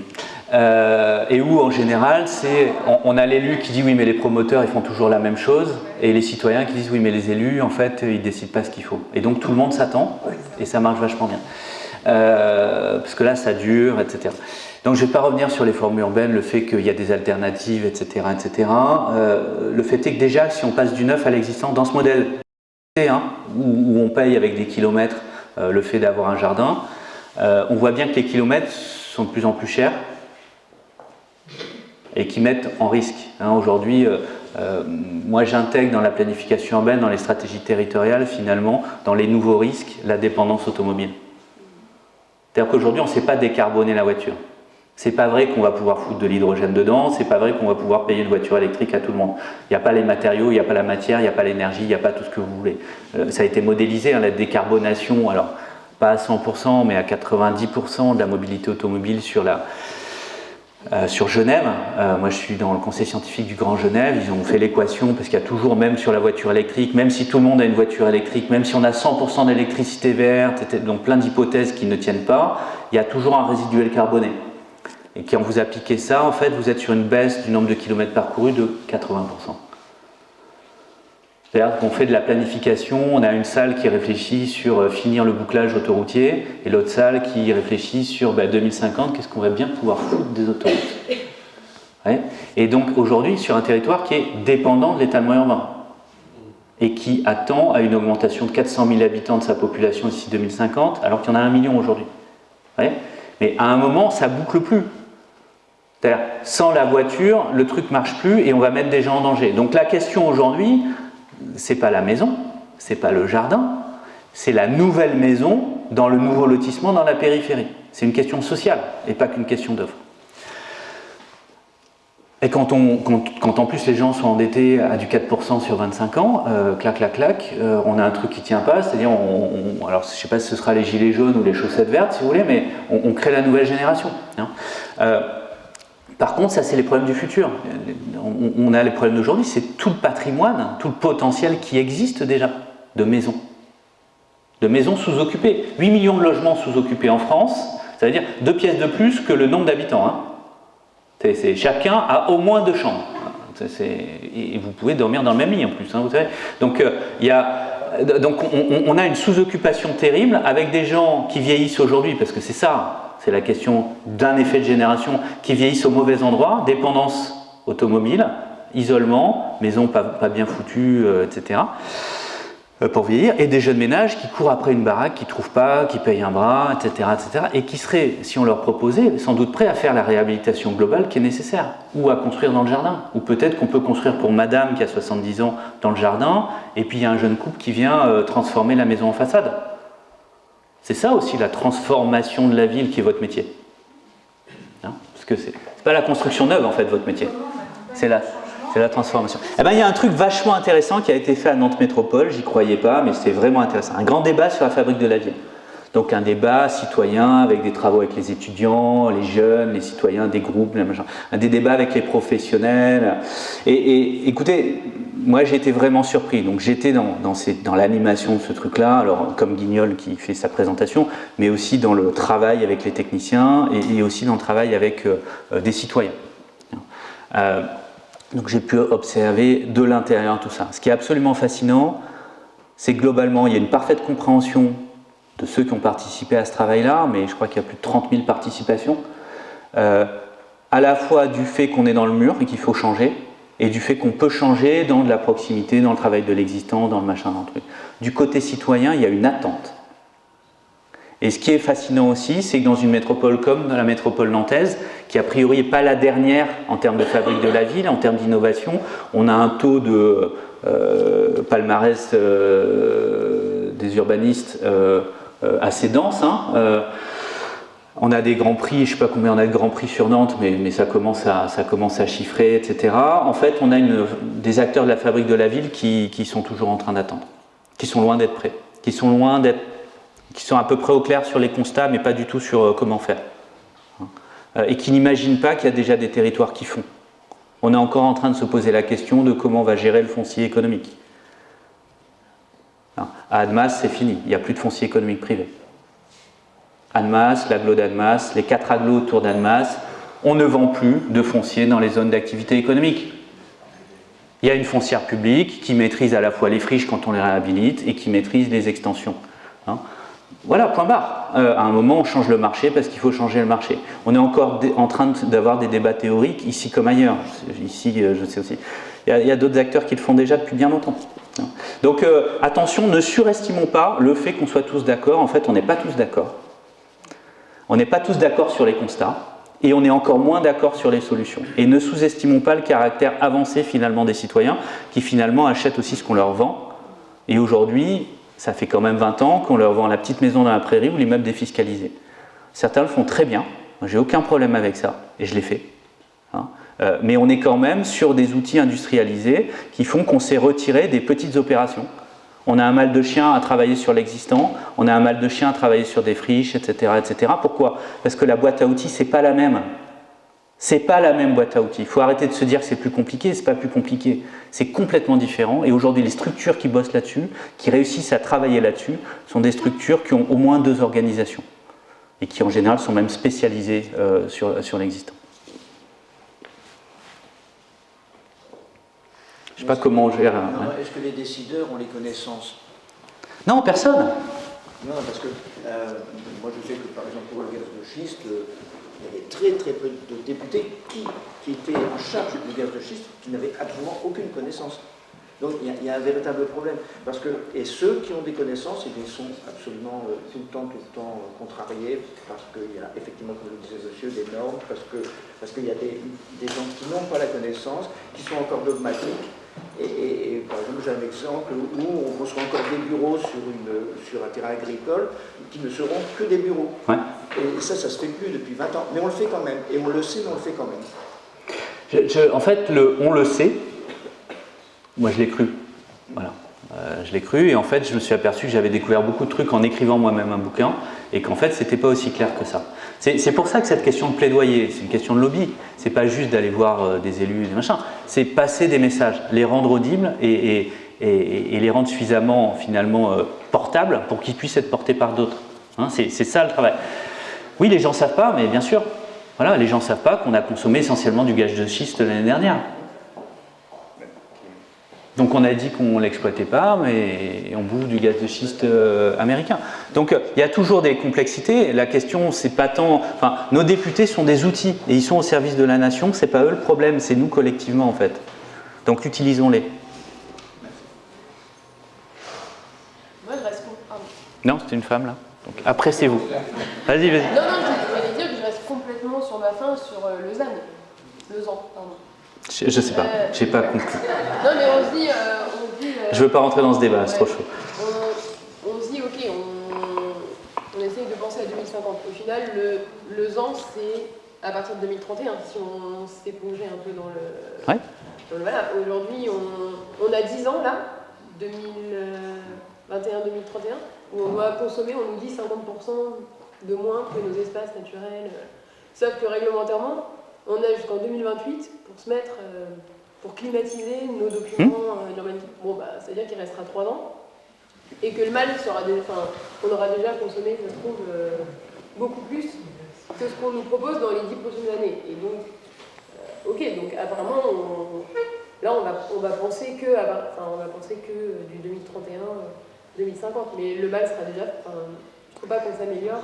Non, parce que le frein aura été, si vous voulez, il il y aura une évaluation annuelle, quoi qu'il en soit, avant 2031. Donc c'est pas que la conformité là-dessus, c'est qu'on va avoir des préfs qui débarquent et qui disent non, stop, vous avez fini. Alors aujourd'hui, si vous voulez, on en est avec des préfs qui font le tour, et même des préfets qui disent à des élus locaux, allez-y, dépêchez-vous, parce qu'après, il n'y en aura plus. C'est intéressant. Donc moi, je suis sollicité pour faire des formations en off des préfets. Il y a un vrai problème. Considérez que tout ça est complètement instable. C'est pas figé du tout. Ce que je constate par contre, c'est qu'aujourd'hui, entre une crise d'un côté, une prise de conscience de l'autre et des débats, en fait, globalement, on s'aperçoit qu'on a un problème à l'échelle communale et que les solutions sont nécessairement intercommunales. On a une nouvelle génération de PLUI, que quand vous écrivez un PLUI, il n'y a plus de problème dedans, c'est-à-dire contrainte réglementaire ou pas, de toute manière, vous allez réduire la consommation foncière parce qu'on s'aperçoit bien qu'elle n'a aucun sens. Et donc on n'aura pas ce problème dans la plupart des territoires, et la plupart des territoires ne vont pas consommer leur hectare de solidarité rurale, machin truc. C'est beau quand même, les élections sénatoriales. Donc là on est vraiment sur un truc voilà, pour plaire aux élus locaux, juste avant le sénatorial de septembre, etc. Donc c'est super. Donc on voit bien que ce n'était pas des moments extrêmement générateurs d'intelligence. Voilà. Mais considérez que tout ça et ces histoires de cuisine sont importants, ça occupe beaucoup de monde et c'est un problème, mais que fondamentalement ça pose un problème dont les solutions nécessitent quoi? L'intercommunalité, d'avoir une stratégie urbaine intercommunale, nécessite de faire des vrais diagnostics territoriaux. On oublie souvent que dans le climat résilience, il y a cette histoire de quotas, mais il y a aussi un truc qui est déjà en cours, c'est que on conditionne l'ouverture à l'urbanisation de zone AU au fait de démontrer qu'il n'y a pas d'autre solution. Ça, personne n'en parle. C'est-à-dire que le license to kill de moi j'ai fait 50 hectares il y a 10 ans, donc là j'ai droit à 25 hectares. Ben, quand vous allez en préf et vous dites ouais, j'ai droit à 25 hectares, ça tombe bien, je les prends. Vous dites non, mais montrez-nous d'abord que vous n'avez pas d'alternative. Mais c'est bon, j'ai pas de friche. Je veux un recensement des friches.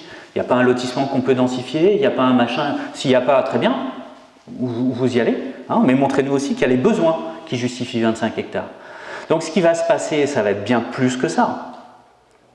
C'est qu'on a cette idée de quota, mais il ne sera pas consommé. Que la plupart des communes rurales ne vont pas consommer leur hectare, parce qu'elles n'ont pas le PLU de toute façon. Et le jour où elles font le PLU, de toute manière, ça va être zéro. Vous perdez de la population depuis 25 ans, on ne va pas en plus faire un lotissement. Donc c'est tout. Et en plus, vu qu'on met des chiffres et que c'est Excel qui gère, on va pouvoir mettre des fonctionnaires d'État déconcentrés, qui éventuellement ont fait de l'entretien autoroutier il y a 20 ans. Vous n'avez pas besoin d'urbanistes pour dire oui ou non. Au contraire, on va mettre des gens, voilà, c'est les services achats dans les boîtes privées. Vous mettez quoi? Des gens qui ne comprennent rien, comme ça ils regardent le prix et vous baissez les prix. Et là c'est pareil. C'est management par le chiffre. Bienvenue. Donc, c'est pas si grave que ça en fait, parce que les questions que ça nous pose sont vraiment fondamentales et intéressantes, et on a pléthore aujourd'hui de recensements de friches qui sont en train de se déployer. On a les établissements publics fonciers qui sont surmobilisés, qui sont aujourd'hui légitimes pour avoir beaucoup plus de moyens, d'autres modes d'action et d'avancer, et c'est des leviers importants. On a une génération de nouvelles foncières qui se déploient aussi, ça c'est hyper intéressant, foncières du temps long, et on a aussi et surtout une forme de renouveau de la politique foncière. C'est-à-dire qu'on a des collectivités qui réalisent qu'il y a des DIA, qu'elles peuvent préempter, qu'elles ne sont pas obligées de préempter au prix, que peut-être même on peut faire de la réserve foncière. Et vous savez, la réserve foncière, c'est comme les arbres. Il y a 2 bons moments pour planter un arbre. C'est aujourd'hui et il y a 20 ans. Les réserves foncières, c'est pareil. C'est maintenant ou c'était il y a 20 ans, quoi. Et voilà, quand vous allez à Rennes, vous parlez au service foncier, vous dites, mais vous arrêtez pas, vous. Du coup, nous, on achète. Au pire, on revend dans 1 an, c'est le meilleur placement qu'on aura fait. Ok, très bien. Mais ils ont les services, voilà, ils y vont quoi. Donc, de toute manière, ce qui est important, c'est tout ce qui change et c'est la culture qui change autour. Et quand on a une confrontation à ça, en fait, les élus changent et là, ils sont en train de se le prendre dans la gueule. Et ils sont en train de se transformer. Moi, je fais une thèse là-dessus, sur ces transformations individuelles. Enfin, j'essaie de faire une thèse, dirait mon directeur de thèse. Mais c'est extrêmement intéressant de voir, y compris des élus, y compris Emmanuel Vargon, par exemple, l'importance des prises de conscience. Et quand vous avez des élus légitimes, si possible membres de l'AMF locale, si possible de droite, si possible au 4e mandat, vous voyez, pas forcément les jeunes écolos fringants, mais qui deviennent des nouveaux convertis. Je peux vous dire que c'est un effet bœuf, hein, et là ça dépote quoi. Là moi j'en ai un, il siffle, il convoque 400 élus à chaque fois dans un gymnase, il dit Sylvain tu viens, mais vas-y, hein, là c'était un peu mou la dernière fois. Voilà, et ça, ouais, c'est génial. On va reboire un café, c'est quoi le truc? Non, pardon. Moi, je rejoins sur le fait qu'il ne faut pas gâcher les crises, y compris si on doit l'appeler crise ou autrement. Vous avez pas mal cité le mot transformation, et j'ai l'impression que quand on parle, on s'écoute tous collectivement, la transformation, on la fait vite pencher vers le mot rénovation. Et pas vers le mot construction neuve, parce que quand on pense construction neuve, on pense consommation de nouvel espace. Et je trouve qu'on oublie assez souvent le fait que la construction neuve, on pourrait imaginer globalement et quasiment dans sa plus grande partie en remplacement sur un terrain qui est déjà imperméabilisé. Parce que très clairement aujourd'hui dans nos modèles, on fasse du résidentiel, du bureau, du commerce ou autre, on a besoin d'être bien placé, on a besoin de limiter le coût des énergies, je pense qu'on est tous d'accord sur ces sujets, et de ramener les gens là où ils ont besoin de travailler au quotidien. De toute façon, il y aura toujours des enjeux. On a parlé également du monde à 20-30 ans avec notre volonté de vouloir faire redescendre les étiquettes énergétiques. Parce que si on se limite uniquement sur notre parc immobilier en France à la rénovation en disant on va passer d'une lettre E à C ou F à E, finalement on aura fait un coup pour 30 ans. Et on se rend compte qu'il suffit de sortir dans la rue aujourd'hui, ici, on voit qu'il y a des époques assez différentes quand on sort au niveau du patrimoine bâti. On ne peut pas le loger tout le monde à la même enseigne, et finalement il y a des bâtiments où on n'aura pas le choix, l'arbitrage ça sera la démolition, puisque soit on ne pourra pas isoler par l'extérieur, puisqu'on est dans un patrimoine qui est de grande qualité, soit parce que sur les surfaces intérieures on ne pourra pas retrancher, et il y a un droit de la propriété qui est fondamental. Donc finalement on se rend compte qu'il ne faut pas avoir peur non plus d'imaginer de démolir et de retravailler aussi en partant avec un déficit sur le carbone. Parce qu'au lieu de se poser la question dans 30 ans ou 40 ans, avec les investissements qui vont avec, pourquoi pas penser sur un temps beaucoup plus long? Donc il ne faut pas avoir peur de se dire je démolis pour faire quelque chose de beaucoup plus long. Moi je suis absolument d'accord avec tout ce que vous avez dit. On a besoin de construction neuve, c'est juste elle n'est pas exactement au même endroit. Moi j'appelle à ce qu'on ait vraiment le débat sincère sur le réemploi d'un bâtiment. Oui, j'appelle à la sincérité du débat en fait. Et aujourd'hui il est faussé. C'est-à-dire on démolit par défaut, parce que ce qu'on sait faire, ce qu'on sait optimiser, c'est le neuf. Y compris se dire on réhabilite pour 20 ans et on fera la bascule, on va optimiser la densité dans 20 ans. Et là, ce qui nécessite d'avoir aussi des acteurs de la transformation, mais qui ont une visée temps long. Ouais, parce que vous dites on peut penser le carbone dans le temps long, mais si vous êtes que sur du flux, dans votre business model, le temps long, il n'existe pas. Ça ne veut pas dire que vous ne le faites pas exister, beaucoup le font. Hein, mais quelque part, vous n'y avez pas intérêt. Moi, je pense qu'il faudrait que vous soyez intéressé. Je fais parti pris que vous êtes dans la promotion, mais voilà. Et justement, on réfléchit aujourd'hui avec des promoteurs en disant comment est-ce que dans un business de flux, hein, de transformation, j'achète, je vends, j'achète, je transforme, je vends, comment est-ce que je mets déjà du temps long, mais en plus, comment j'arriverai à m'y retrouver? Parce que j'ai fait du bas carbone, et le bas carbone, ben, c'est pas maintenant que ça se passe, j'arrive pas à le vendre globalement, à le valoriser, parce que je fais de l'évolutif, et l'évolutif c'est transformer bureau en logement à pas cher dans 10 ans, mais sauf que moi j'aurais déjà vendu, donc c'est l'acquéreur qui va faire la culbute. Comment est-ce que moi j'arrive à valoriser ce truc-là? Voilà, aujourd'hui c'est compliqué, enfin c'est des discussions que j'ai pu avoir avec des opérateurs qui ont vendu pour le coup, mais bon, pour revenir, sincérité du débat. Et évidemment, la boucle de recyclage, elle existe. La question, c'est la hiérarchisation de ces boucles-là. Ça doit être la dernière. Et moi, je prescris des déconstructions. En travaillant beaucoup sur des friches, je prescris énormément de déconstruction. Parce qu'on arrive au bout sur des bâtiments obsolètes sur lesquels on ne peut pas imaginer un futur. Donc, très, très clairement, on va encore construire. Il faut encore construire. Il faut construire mieux. Il faut construire pour longtemps. Donc, l'amortissement carbone sur 50 ans, ça n'a aucun sens. Mais parfois aussi peut-être construire pour pas longtemps du tout. Se pose aussi la question du truc inverse, faire du réversible, faire des trucs légers, faire des trucs démontables, etc. Donc il y a plein de modalités là-dessus qui sont des espèces d'intermédiaires qu'on pense peu. Donc oui, il y a du boulot. mais du boulot complexe, du boulot avancé, sur un foncier urbain compliqué, qui est aujourd'hui trop cher, hein, qui fait des équations pourries, qui pose la question du commun sur le foncier. Et moi, je suis intervenu dans un comité de direction feutré d'un grand groupe de promotion, et là, très clairement, je ne citerai pas le nom, hein, et le patron, à un moment, qui n'est pas le plus gauchiste de la profession, hein, très clairement, dit devant son comité de direction, non mais moi je suis pour la nationalisation du foncier. Et donc là, il y a tout son comité de direction, il dit putain, le vieux, il est en train de péter un câble. Il y a un blanc, tu vois, alors, nous on était là avec Christine Lecomte, on applaudissait des deux mains, machin, truc, parce qu'on comprenait ce qu'il voulait. Mais bon, il n'y avait pas beaucoup de trotskistes dans la salle, quoi. Puis après, il explique. Il dit non, mais attendez, qu'on soit bien clair. Nous, notre travail, c'est de prendre un foncier, de le transformer et de le revendre. On fait du flux. Moi, si je l'achète à l'État et que je le revends à la mairie ou l'inverse, j'en ai rien à faire. Ma question, c'est comment est-ce que, dans notre pipe, on arrive à avoir le foncier, et aujourd'hui, ce qui nous pose problème, c'est le foncier. Donc, je vais même plus loin, je pense même que l'action de la collectivité locale, l'action des EPF, devrait pouvoir questionner ça, amorcer le recyclage, et y compris en se disant, de toute manière, dans le recyclage, dans la déconstruction, on a des économies foireuses. Pourquoi c'est des économies foireuses? C'est des économies du temps court. Si on garde la propriété, allons-y. Et vous bossez sur un terrain qui n'est pas à vous, mais peu importe. Votre question, c'est de bosser, en fait. Et qu'il y ait un delta entre avant et après, et que l'opération soit montable. Aujourd'hui, ça pose des vraies questions. Quand on voit les millions qu'on mobilise sur le fonds Friche, quand on voit la mobilisation et le caractère quasi essentiel dans beaucoup d'opérations des établissements publics fonciers, donc des investissements publics, quand on voit les déficits qui sont mis, enfin les subventions qui sont mises pour combler les déficits sur la part de logements sociaux, etc., se pose vraiment question de l'intérêt finalement de mutualiser les pertes du renouvellement urbain pour ensuite remettre ça dans le privé. Et conserver une escalope foncière qui est propriété publique ou commun, par des structures privées, mais qui veillent au temps long, pourquoi pas? Ce qui vous permettrait de bosser, en fait. Et là, ce serait quand même beaucoup plus intéressant.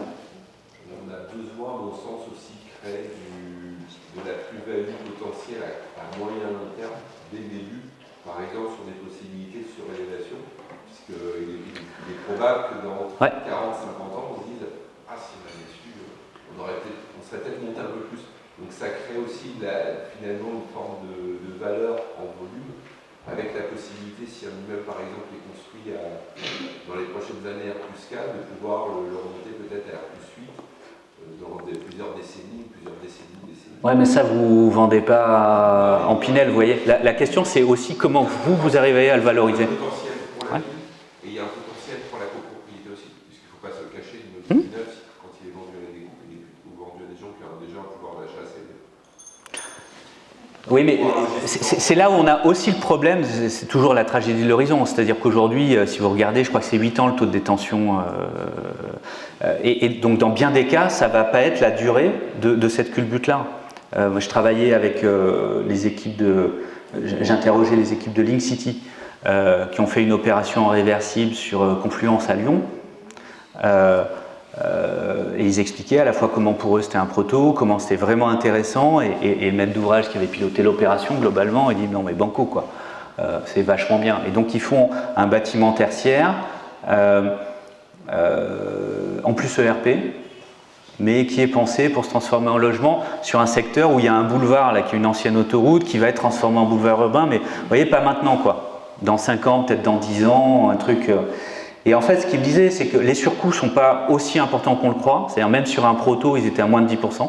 Allez, entre 5 et 7%, entre le surcroît de maîtrise d'œuvre, de la hauteur sous plafond, les pertes de... Bon, c'est pas délirant, mais qu'ils avaient été incapables de le vendre. C'est-à-dire qu'ils l'avaient vendu, non pas en copro, mais à un seul opérateur, à une foncière, mais qu'ils n'avaient pas su valoriser ce truc-là. C'est-à-dire que la foncière, ils n'avaient pas réussi à lui faire comprendre qu'il y avait un truc derrière qui était intéressant. Et il faut que... si on ne pense pas à cette chaîne des valeurs sur le temps long et qu'on ne rend pas ça intéressant pour ceux qui font aujourd'hui, ou pour ceux qui font l'acquisition aujourd'hui, ça ne va pas se multiplier en fait. On va faire des belles opérations, vous allez faire un truc super bien, démonstrateur, etc., mais ce ne sera pas le quotidien. Donc il faut qu'on trouve le moyen de réinjecter du temps long en fait dans les processus immobiliers, dans les processus d'investissement, d'où l'importance de dégommer le Pinel, hein, je suis désolé, mais voilà, on a beaucoup milité avec Christine là-dessus, parce que globalement, tous les gens de la profession nous disaient on est drogué, on n'a pas trouvé la méthadone.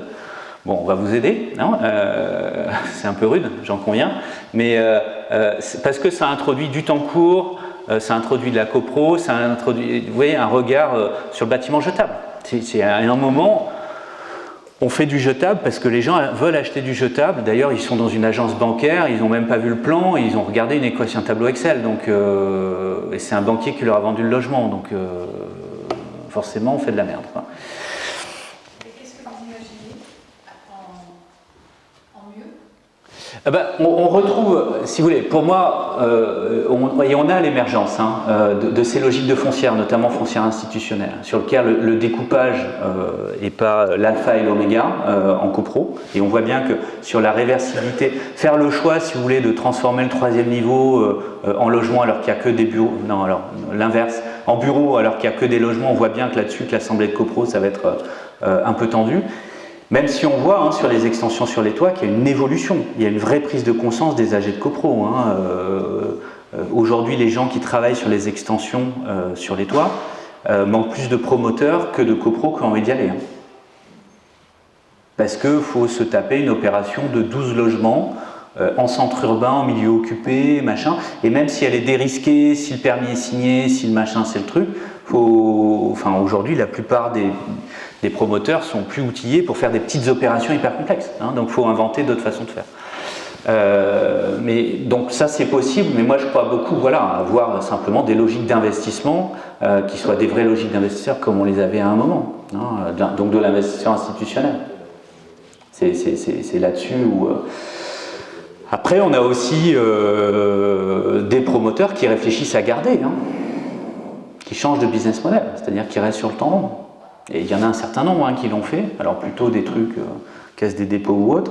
Et ce qui est assez intéressant, c'est après de leur dire, bon alors maintenant vous vendez plus, vous construisiez, vous vendez, maintenant vous construisez, vous gardez, vous construisez pareil? Ah non. Ben ouais. Et vous prenez le même truc pour les logements. Aujourd'hui, on a une perte de savoir-faire dans certains territoires des bailleurs sociaux qui est absolument terrible, parce qu'ils achètent du VFA, quoi. Aujourd'hui, il y a Marseille, effondrement, il y a des besoins phénoménaux de reconstruction à cause des quartiers nord, mais aussi évidemment à cause de rue d'Aubagne, post-rue d'Aubagne, etc. Sauf qu'on est à 95% de la production de logements sociaux qui est du VFA auprès des promoteurs, qui ne sont pas à un niveau de qualité non plus absolument délirant. Ils ont dû réapprendre le code de l'urbanisme globalement ces dernières années, parce qu'ils ont faisait abstraction. Donc on a un effondrement de la production de logements sociaux par perte de savoir-faire, quoi.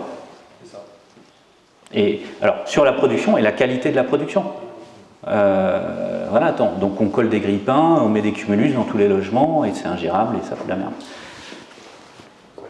Bien que n'étant pas un homme, une femme plutôt.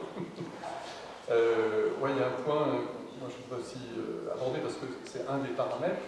Je pense qu'il faudrait se reposer, parce qu'il y a déjà eu des réflexions dans le passé, sur le prix de la construction. Pourquoi est-ce qu'on est aussi cher en France? Moi je reviens de Copenhague, c'est sidérant de voir la qualité et des espaces publics et des constructions comparées à nous. Et pourquoi aussi, alors je parle plutôt de la maîtrise d'œuvre, question, on parle de la réflexion d'une bonne conception, etc., sans même aller sur des trucs hyper pointus et expérimentaux. On n'a pas le temps. C'est-à-dire qu'on ne soit les commandes publiques et les concours. On a l'esquisse 3 semaines, l'APD 4 semaines. Ça, c'est de la folie douce. Les dossiers ils traînent dans les territoires pendant parfois des années. Il faut le temps de travailler. Ouais.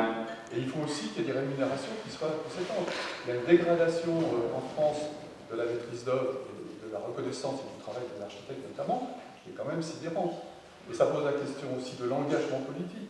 Je pense qu'il y a des pays, je ne sais pas si c'est encore tout à fait vrai aujourd'hui, mais quand j'avais regardé ça il y a quelques années, la Grande-Bretagne par exemple, les architectes s'engagent en politique. Il y a l'équivalent des députés, etc. Nous, on est complètement... Ça commence, Christine. Oui, ça commence. Il y a alors, quand on est sur le coup, on est souvent sur les modes constructifs, l'industrialisation, etc., etc. Il y a des trucs intéressants, hein, notamment sur l'arabe, là, qui sont en train de se déployer, qui sont d'ailleurs des méthodes plutôt hollandaises, hein, autour d'énergie Sprong, voilà. Donc, qui sont des questions techniques, des questions technologiques, des questions de mise en œuvre, mais aussi des questions de passation de marché, d'organisation de la filière, etc., etc. Ben, en fait, la norme, je ne vais pas vous dire que les normes sont bien, mais elles servent aussi beaucoup à masquer le fait qu'on ne veut pas avancer, si vous voulez. Donc, moi je constate qu'aujourd'hui sur Energy Sprong, ils arrivent à sortir des trucs, aussi en baissant les prix et à avoir des gains de productivité. Après, vous parlez de Copenhague, on parle de la Hollande, on parle de... Je suis désolé de vous le dire, mais le rôle de l'architecte n'est pas le même et il n'y a pas la loi MOP. Donc aujourd'hui, c'est une discussion que j'ai avec Christine aussi. Aujourd'hui, la rémunération au pourcentage du montant de travaux, c'est contradictoire avec tous les enjeux du siècle. Donc il y a un vrai problème là-dessus. Donc quand est-ce qu'on paye le temps des architectes et pas le fait qu'ils sont dispendieux en matériaux, hein, parce que vous savez, c'est ce qu'on appelle les gestes gratuits, hein, qui pour les architectes en général sont plutôt très chers. Donc on a une relation quelque part au budget qui est complètement biaisée. Non pas qu'il n'y ait pas une sincérité de l'archi, mais d'un côté il n'a pas le temps, il faut bien à un moment essayer de se retrouver. On est sur une profession paupérisée, globalement c'est une crise fondamentale, et on est sur ce qu'instaure aussi la loi MOP au-delà de la rémunération, c'est ce trio, hein, entre l'entreprise, le maître d'ouvrage et l'archi, avec une forme de déresponsabilisation réciproque. Vous n'avez pas ça en Hollande. En Hollande, vous avez une entreprise de construction, vous avez un maître d'ouvrage et les deux ont leur architecte. Et les architectes font le pont entre les deux. C'est-à-dire parfois je suis du côté de l'entreprise, parfois je suis du côté du maître d'ouvrage. Ben ouais, ça veut dire qu'on a un acte de conception dès la partie programmatique, ça veut dire qu'on suit le fil programmatique parce que l'architecte est aussi programmiste, il est du côté de la maîtrise d'ouvrage et on est sur une maîtrise d'ouvrage sachante. Et qui n'est pas là en train de se dire non, c'est le maître d'œuvre, etc. Et ça veut dire que du côté de la conception, ben, il y a une forme d'intimité entre l'ingénierie, la construction et l'architecture. Et donc on est sur ce rapport qu'on connaît aussi dans le monde anglo-saxon. Hein. Arup, c'est pas une boîte d'archi, c'est pas une boîte d'ingé, c'est les deux. Et il y a une perméabilité entre les deux, ce qui re-questionne aussi la formation. Aujourd'hui, on est sur une crise crasse dans les écoles d'archi. Les écoles et le geste architectural.